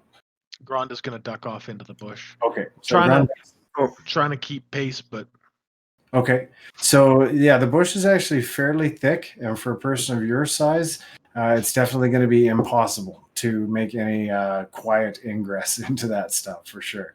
You're going to be cracking underbrush and pushing aside trees to try and get through there. So you can duck off into it and you can hide, but you won't be able to press forward very well through the thickness of the foliage.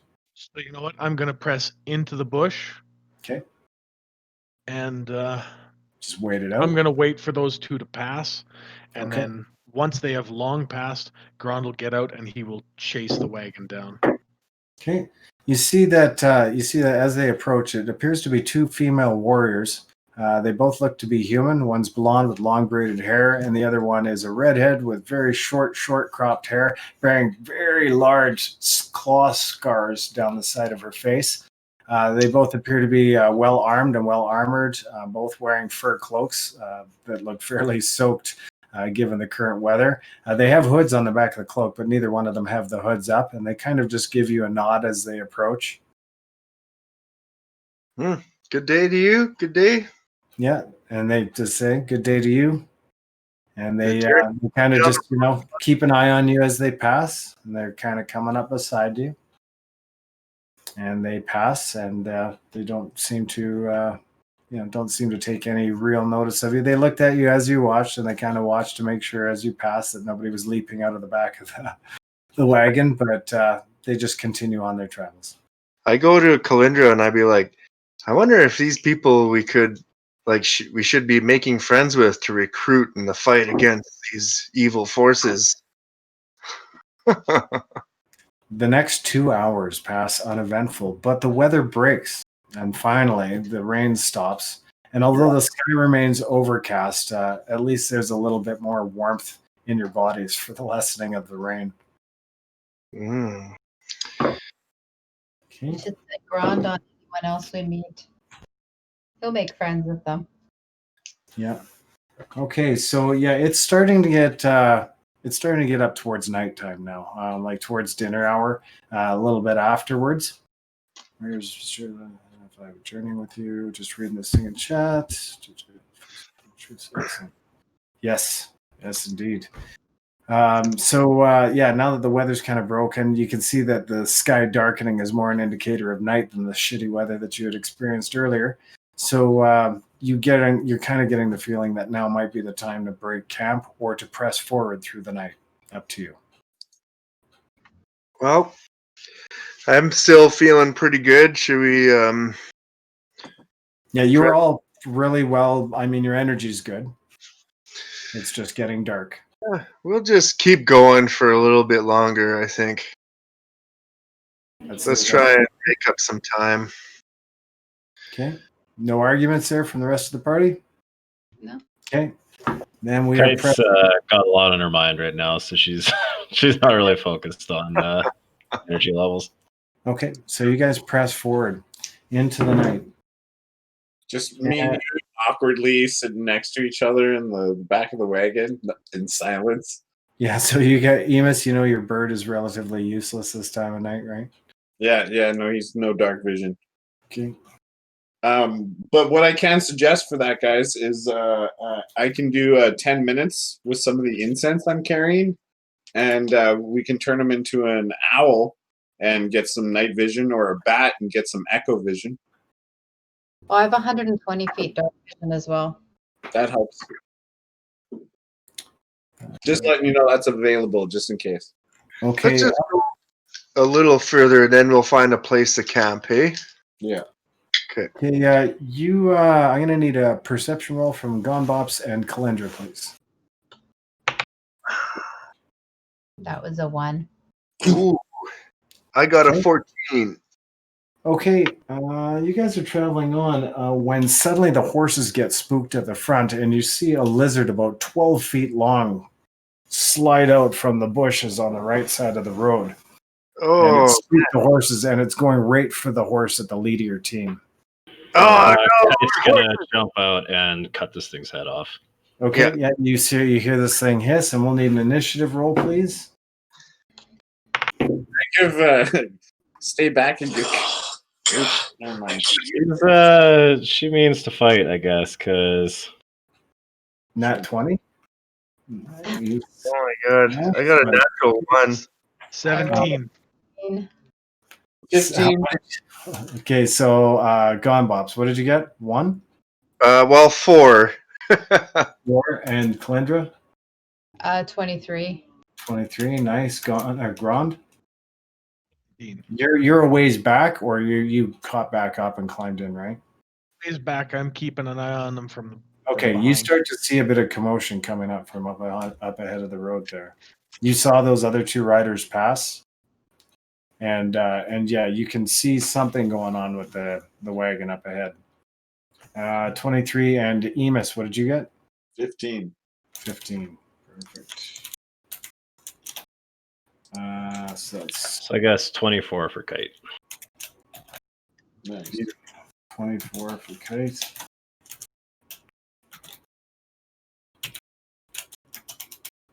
And Emus.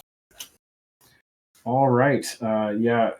Actually, Kite, you immediately spring to attention and you are on it before it even becomes a situation. And there's still some distance between the spooked horse and this lizard.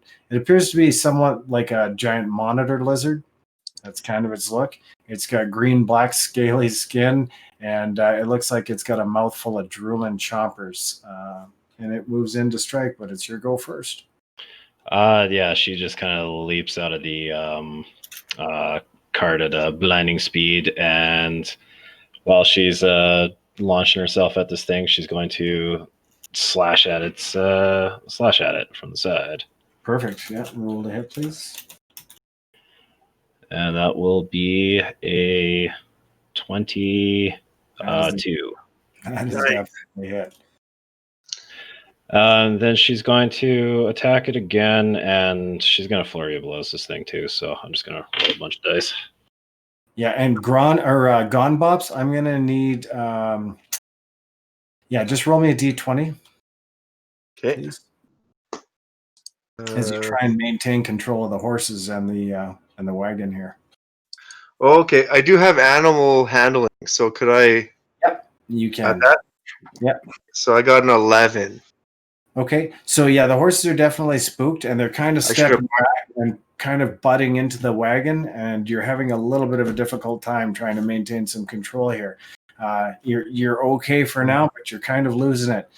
Kite, what was the flurry of blows? How'd that go? Really fucking good. Crit.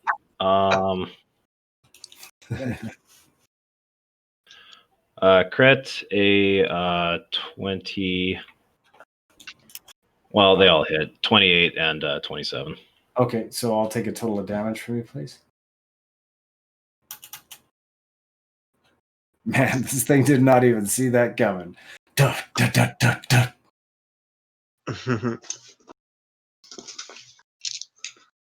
What's on your mind, Kite?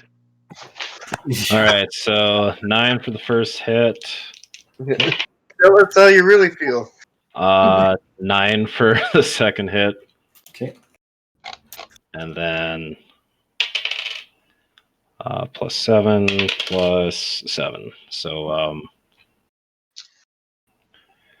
what was that? 18 plus 14. So the first two hits thud into the creature's side and neck like with powerful force, and the successive blows, you literally crush this thing's skull, and it collapses and dies at your feet. She doesn't say a word. She just wipes the blood off her sword. Yeah, you guys literally saw this ninja leap out of the thing to the front of the horses, pummel the shit out of a lizard. And she just turns back, takes her seat back in the cart, and doesn't say anything.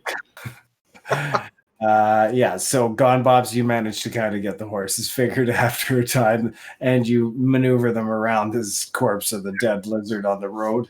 I just look at Kite as she's like walking by, like silently too, like slowly. Kite, I tip my hat to you too. That was I hope you've gotten some of your frustrations out there. When she reach back and just pat her on the shoulder. Oh man, she's a bit of a badass. For flavor, there could the last hit be her like just cutting that thing's neck clean off? Oh yeah, hell yeah. You manage that quite easily. Lop a nice lizard head steak off of the stump of its body. Oh man. So, do we need any of this lizard for anything? I'm not even gonna bother. The wizard's just like sitting there, still in silence, letting Kite get her aggressions out. You're not taking the head? After Kite, she kept it perfectly intact for you. Yeah. I'm so worried about you, Kite, after that aggression and everything. Don't do that to me, kind of thing. I'm not going to even look at that dead body. She'll just say, let's stay focused on the mission. Yeah. Tip the hat. Oh, goodness. It's still in silence. Okay, Well- so it's full on darkness. I think I'm gonna look for the next place to camp. I think we should look for the next place to camp. Like, we don't want to be too exhausted for tomorrow. We pushed on a little bit, but there's crazy lizards. I don't know. What do you all think? I think someone needs a rest.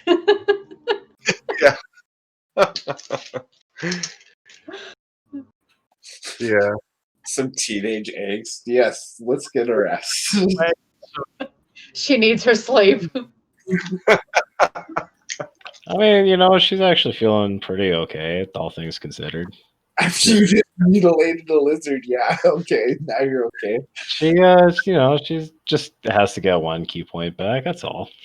Yeah, there you go. You guys are traveling you guys are continuing to travel, not breaking camp?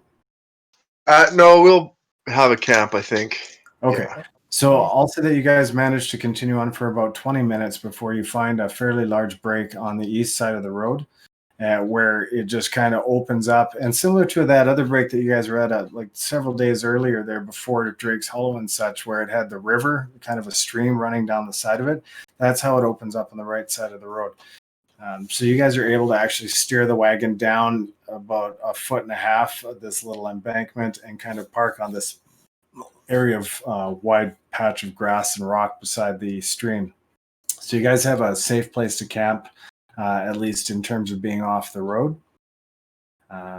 Perfect. But, who's taking first watch here? I will take first watch. I have a ritual spell to cast. I would like to check that out. Okay. I can take watch with Emus. Okay, so Gone, Bops, and Emus are on first watch. I'm going to get both of you guys to roll me a D6, please.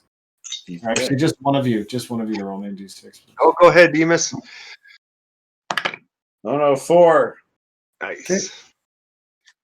Okay, yeah, you guys' shift passes. The first 3 hours pass here uneventful, and everybody seems to be snoring peacefully, curled up the back of the wagon while you two take your watch. And after a few hours, you figure it's time to wake the second watch, who will be? Calyndra can take it.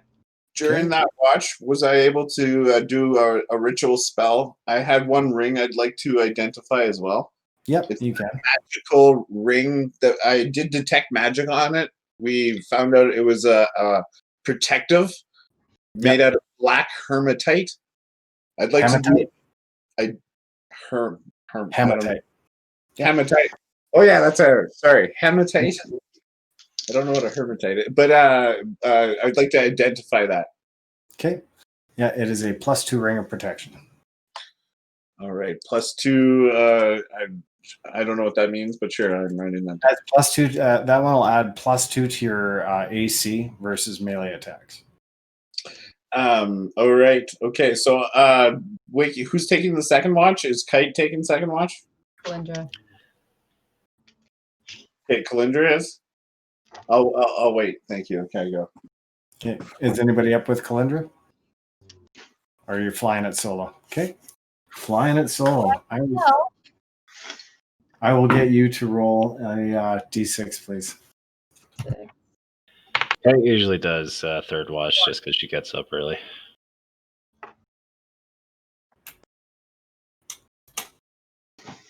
So, Calyndra, you notice there is a bright couple of pulsing lights off in the distance in the woods to the east of you. They pulse and they glow for a moment, and then one blinks right out. And the other one, a few seconds later, blinks out. And a moment later, one blinks back in, and it appears about 20 feet closer to you than it was before. They're about 80 feet from your position.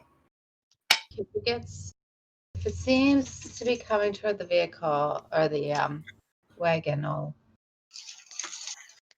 keep watching them for now. Okay, you see them blink out, and you don't see them again for about a minute or two. And then, boom, right beside you, thump, this orb of light appears. And I'm going to need you to roll initiative. Not good. 8. Okay. If there's someone right beside me, I'll be like smacking them awake. Oh yeah, there was nobody beside you. Right. Yo! Scream! Okay. Light, the drow's natural enemy.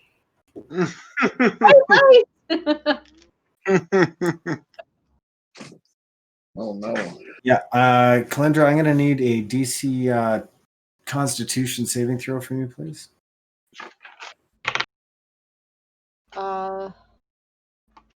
Do I add my con to that, right? Yeah, if you have con bonus. 17. 17? Mhm. So lucky. So lucky.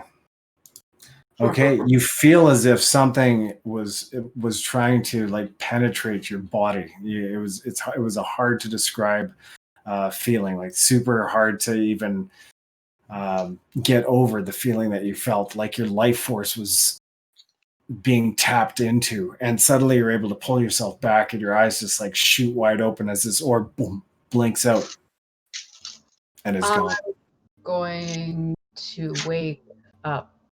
Yeah, okay. You start waking up, and boom, boom. There's two Yeah. orbs of light floating right beside the thing. And you guys are all waking up, and now I'll need initiative rolls from everybody as you frantically wake up, and you see that these orbs of light are floating off the front end of the wagon. Gone, Bops. What did you do? 21. Emus. 23. Nice. Calyndra. New roll. 11. Kite. 10. 10. And Grond. 5. 5. Natural 1.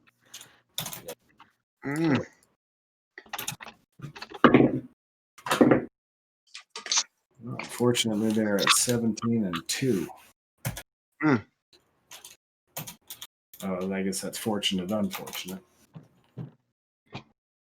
And we are at Emus. You see these boom, boom, these balls appear, and they're like crackling globes of energy. I have no clue what that is. Okay. You see them shift from white to red. Ooh. White Don't to worry, red. that's the best color. I don't have much on that. I'm going to hop. Okay, so I was still in the wagon. Yep. And the orbs are in front of me. Yep. Okay, so I'm going to hop on the other side of the wagon. Okay. And then cast Mirror Image. Okay. And send my duplicates out. So basically, they mask me, so I'm going to make them show 10 feet on either side. Okay. So you've got 2 duplicates that appear, or 3 duplicates? 3, which to me is triplicates, but it says 3. So you're putting 2 to the right and 1 to the left, or 1 out front? What are you doing? 1 keeping in the same spot in front of the or in the same cart kind of thing. So Okay. they're all 4 standing in a kind of diamond, but I'm behind the wagon. Okay, you pull a whole Doctor Strange moment and put out the boom, and put out the mirror images, and all of you see this. You see these shifting images of Emus just fly out from him and take their place on either side of these whatever they are. Hopefully, they provide a sort of a shield for us. Okay, and it is Gone Bop's turn. Well, I'm going to take on a wondrous appearance, and everyone gets 8 temporary hit points. Hooray! Oh, Oh. And then I'm going to cast Hypnotic Pattern on those balls of light. okay. So they got a wisdom over 15. Yeah, they are not affected by your. And you see one of the things that it glows red, and then it goes a very, very deep crimson. Boom, blinks out. Boom, blinks right in front of Grond, and Grond does a 17 hit. What's that? Nope. No. Okay. You feel the hairs on the back of your neck stand up as a bolt of electricity strikes out from the globe of light and laces itself right up your arm. But you just feel that tingle and you feel the hairs on the neck stand, but you do not take any damage. And it is over to Calyndra. I am going to try my Syad. Okay, swing my Syad at one of them. Okay. Roll to hit. 14. Your Syad disappears into the globe of light and comes right back as if it struck nothing. And we are over at... do you have any other actions you want to take this round? That was a quick snap of the whip. Do you want to let us know that oh, that's a whip? Well, sort it's got like a blade on it.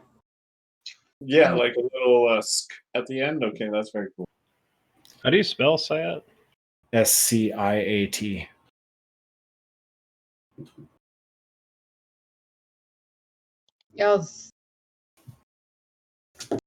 Yeah, I'm done. Where did that disappear to? Oh, there we go.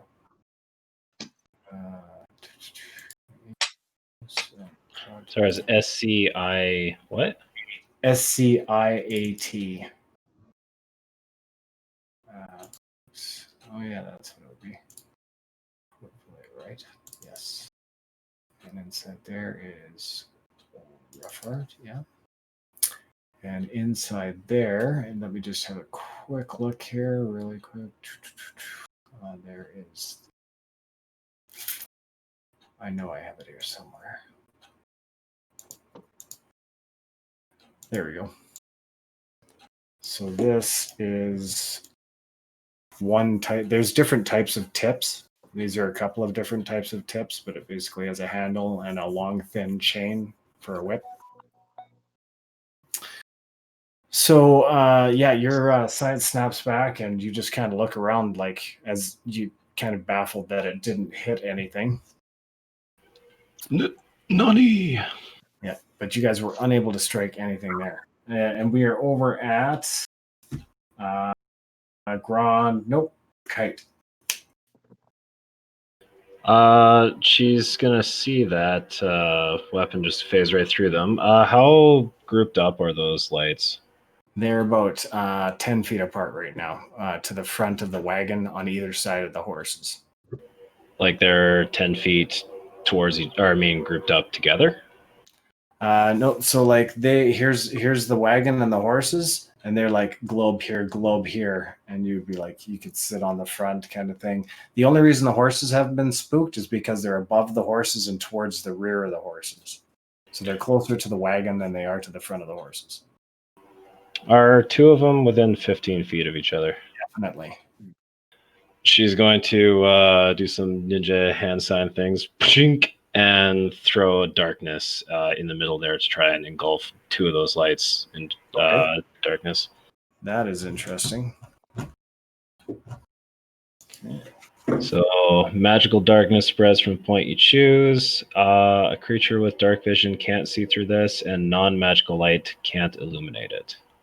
Yeah, so they disappear into a cloud of darkness, and for a moment, everything goes black. The brightness of the light on all of your eyes from those orbs was fairly intense, and then when the darkness got thrown around, it's just like pitch. And it's taking a moment for your eyes to adjust when suddenly you see boom, boom, outside the darkness, the globes reappear. It is new initiative, though. Because what about Grond? Grond, you have a moment to react while they're engulfed in darkness. Well, there was the one right in front of me that was attacking me right in the face. Yeah, he tried to engulf both of those things in that same globe of darkness. So can I swing even with disadvantage into the darkness? You know where it is. You know its relative position, so yes, you can. All right. So the magical sword versus lycanthropes, and my other +1 sword, not one of the ones with the black hilt. Nice. Okay. So first one, and disadvantage, and an 18 and a 12. So it does a 20 plus 2, so 22 should hit. Yep, that hits. You actually Okay. feel your sword embed into something solid at the center of that mass, but you can't see it within the darkness. But you definitely feel you've struck something. So 7 plus 4 plus the magic. So 13 points of damage on that first hit. Okay. Nice. And Kelly, as soon as Kite sees those two orbs poof out of the darkness, she's going to drop her concentration on it. Okay, so you drop your concentration, the darkness fades, and once again, the intensity of the light seems to increase. And now they've shifted, one's shifted from red to blue. No, my second attack, it's a 2 and a 3, so it's a miss. Okay. And yeah, you swipe through the darkness for a moment, and then suddenly it's right there in front of you. But you miss it the second and third time. Oh my God, my eye. There we go. Also, Kelly. Yep. Sorry, I just didn't get to finish one thing. Sure. I'm going to take patient defense as a bonus action. Okay. So she's just doing the dodge action. Right.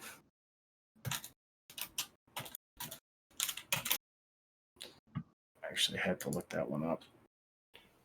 I just stuff is disadvantage to hit her. Okay, yeah. Perfect. Yeah, that's pretty cool, eh? Okay, so yeah, you see these lights blink out. The one that you hit, Grond, there's a little bit of some kind of high-pitched squeal. It's almost like a straining of electricity, if that makes sense. As this creature takes that strike, and then it blinks out for a moment, and now there is just the one globe remaining. As all you initiative, everybody roll. Roll them. Normally we wouldn't roll them, but these are 22. 13, 22, 21. 21. Emus. 17. Oh, wow. Grond? 16, sorry. No, it's all good. 16. Perfect. Okay, and then you guys see that other orb blink out just ahead of the horses, and the horses kind of rear back as these things, as it strikes out with an electrical tendril towards the horse. But it isn't quite there yet. So it is Calyndra's turn. The one that's reaching for the horse. Yep. I'm going to use my. You're 12 feet away from it. The fire. Sorry? The fire bow. Oh, yeah, for sure. Yeah, I just wanted to give you relative distance. 16. You get bonuses on that? Or is that with your dex, or what are you doing? Oh, plus whatever the bow is. Is it +1? I think it was +2. No, bow is +2. +2. So what did I say? So that would be 19? 18. 18. Your arrow flies just shy of whatever lies at the center of that mass. Yes, and it does not appear persuaded by your shot at all. You do have 2 shots with a bow, yeah? Oh, okay. That's in second. Do you do that in first? Or do you Yeah, do that in fifth as well? There's no way you can't fire 2 shots with a bow. Yeah, if you have multiple attacks, then you just make 2 ranged attacks. She's level 6 with a ranged attack with a bow. I mean, there's no way she can't pull 2 arrows and fire those. Most of the martial classes get 2 attacks at 5th level anyway, so I think Rogue is one of them. Yeah. Nice. 27. Oh, That is definitely a hit. Your second arrow strikes the center of this mass and appears to stick to something. I'll need damage, please. That was the one that Grond hit, too.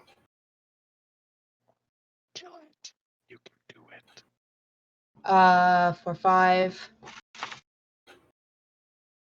plus D4 fire damage. Yep. 7. If fire damage is applicable to the creature, but you do hear a sharp snap as this thing seems to out of existence.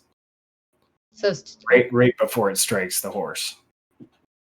But Hell, there is still a second globe to contend with, and that one will have to wait until after Kite takes her turn. She's going to run up with her magical short sword and try and stab at this thing. Okay.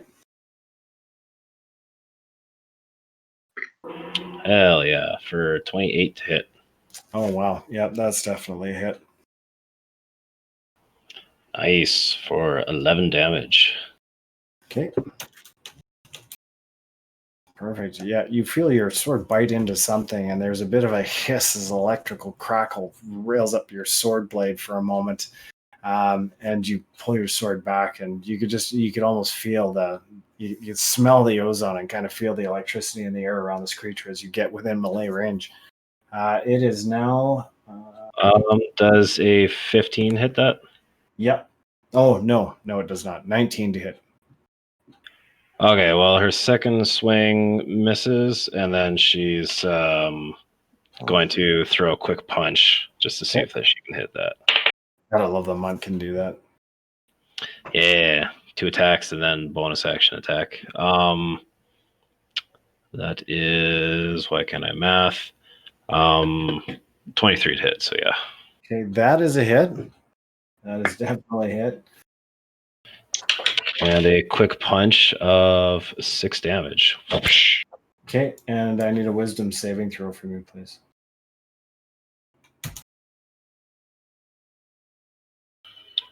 Ooh, 11. Okay, yeah, you actually take 2 points of electrical damage as a shock rails itself up. And yeah, you definitely feeling that. You guys hear a sharp snap as Kite lands a blow on this thing and pulls it back. We are over at, and the creature makes its attack, and it Just as a flavor, Kite's gonna be like, "This thing's electrical. Don't hit it or don't touch it."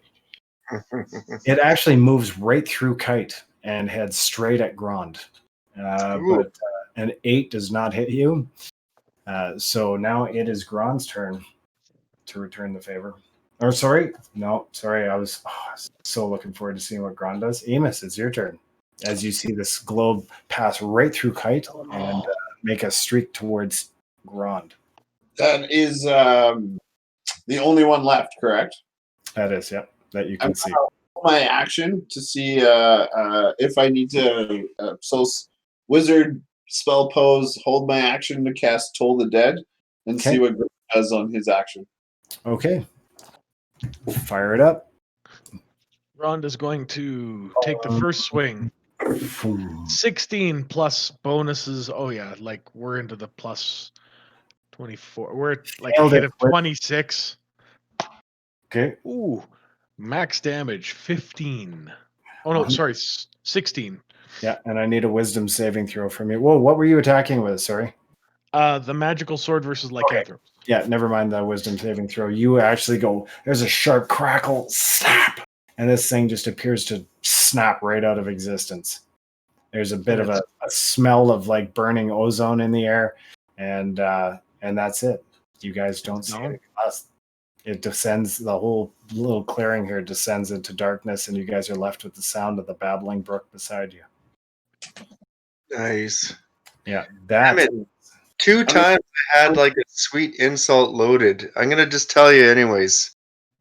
I was gonna say I'm no cactus expert, but I know a prick when I see one. It's a cactus. Maybe I hyped it up too much, but I just see it. I was like, not again! Come on. That's awesome. And I actually did a really good job at tracking XP for tonight, so I can give that to you guys before we leave. 725. So it's 450. Let me see. 450, 725. So that's. Give me 2 seconds here. 16 divided by 5. 16, 25 divided by 5. 325 XP each. That's for today's session. Good RP, people, but we're going to have to stop her there. It's 10:55 now. I know some of you are getting tired. And that's a great place to leave it. You just encountered, that's your first encounter with Will-o'-the-Wisps in this realm. I don't like them. Yeah. Not fun at all. And you guys you figure you're about a day's ride from the general area of Silverwater Castle, as it was told to you. So that's a good place to stop it. So we'll kill her there, and hopefully we'll dive a little bit more into the intriguing scenario with Kite and the monks and Silverwater Castle, and we'll see if you guys make it to the gates of that place next Friday, maybe if everybody's still under. Yeah, sounds good. Thanks, Kelly. Thanks, everybody. Yeah, Thanks for running. Great seeing you all, and I'll look forward to seeing Ty and Lynette tomorrow, and I'll look forward to seeing the rest of you guys periodically through the week, and for sure next week's session. Yeah, and at some point, what did you say? You figure September potentially in person? So after September 15th, we'll look at doing that. I just want to, for people with kids and stuff, I want to give you guys time to let that snowball roll a bit before, it might take a little longer. What's that? It might take a little longer than a couple weeks. Yeah, we just have to see how it rolls out, right? So we're gonna play it by ear. Nothing confirmed, but I'm eager for sure. But we're gonna play it safe, of course. Yeah. So and that's funny that you should have said, you mentioned the will-o'-wisps are a lame substitute for pixies, because pixies were actually right on the random encounter table, right below will-o'-the-wisps. Ooh. Yeah. I mean, pixies are pretty cool. Yeah. Well, will-o'-wisp jerks. Yeah, a little bit mischievous. Well, and the thing is, like, they really nerfed Will-o'-the-Wisp in 5e then, didn't they? Yeah. In second edition, those things were lethal death machines. Yeah, I altered them slightly here too. And they are lethal death machines, depending on, the circumstance for sure. But yeah, they can pop in and out of existence, move, non-corporeal. But yeah, 5e is kind of like trimmed them down a little bit. This is my first time ever fighting a will-o'-the-wisp. I've always wanted to. Yeah, I wanted to boost them in the written material, but because this is a random encounter table, this one particular coming off, like just to talk meta here, because it came off a random encounter table for that one, I don't have them written how they should be. 2E had it right for sure. Oh yeah, 8+8 hit dice, does electrical damage on touch immediately, casts lightning bolt on everyone. They destroyed. Yeah. So there's different. We're gonna go by different evolutions of will-o'-wisp. There's greater and lesser will-o'-wisp, which is how I had it in my campaign anyway. It was like greater. Oh, great! Oh, great! Just for gameplay question, are we still gonna do final watch, or can I click long rest? So I'll just let you guys go through that last watch uneventful. Yeah. So we'll give you guys a decent rest for the night. Okay. That way, if you guys were you close to another level up? You weren't that close, though, right? Yeah, okay. No, I still is. It's mostly just for do I get my key points back or not? Yeah, gotcha. Yeah, you're all good. You're all good. So thanks again, everybody. Thanks everybody in chat that joined in with us and hung out. J-Man Weird for stopping in. Jose Esteros, much appreciated, my friend. And I'll look forward to seeing you guys all very soon on the next episode. Adios. Have a good one, everyone. Yeah, take care. Team.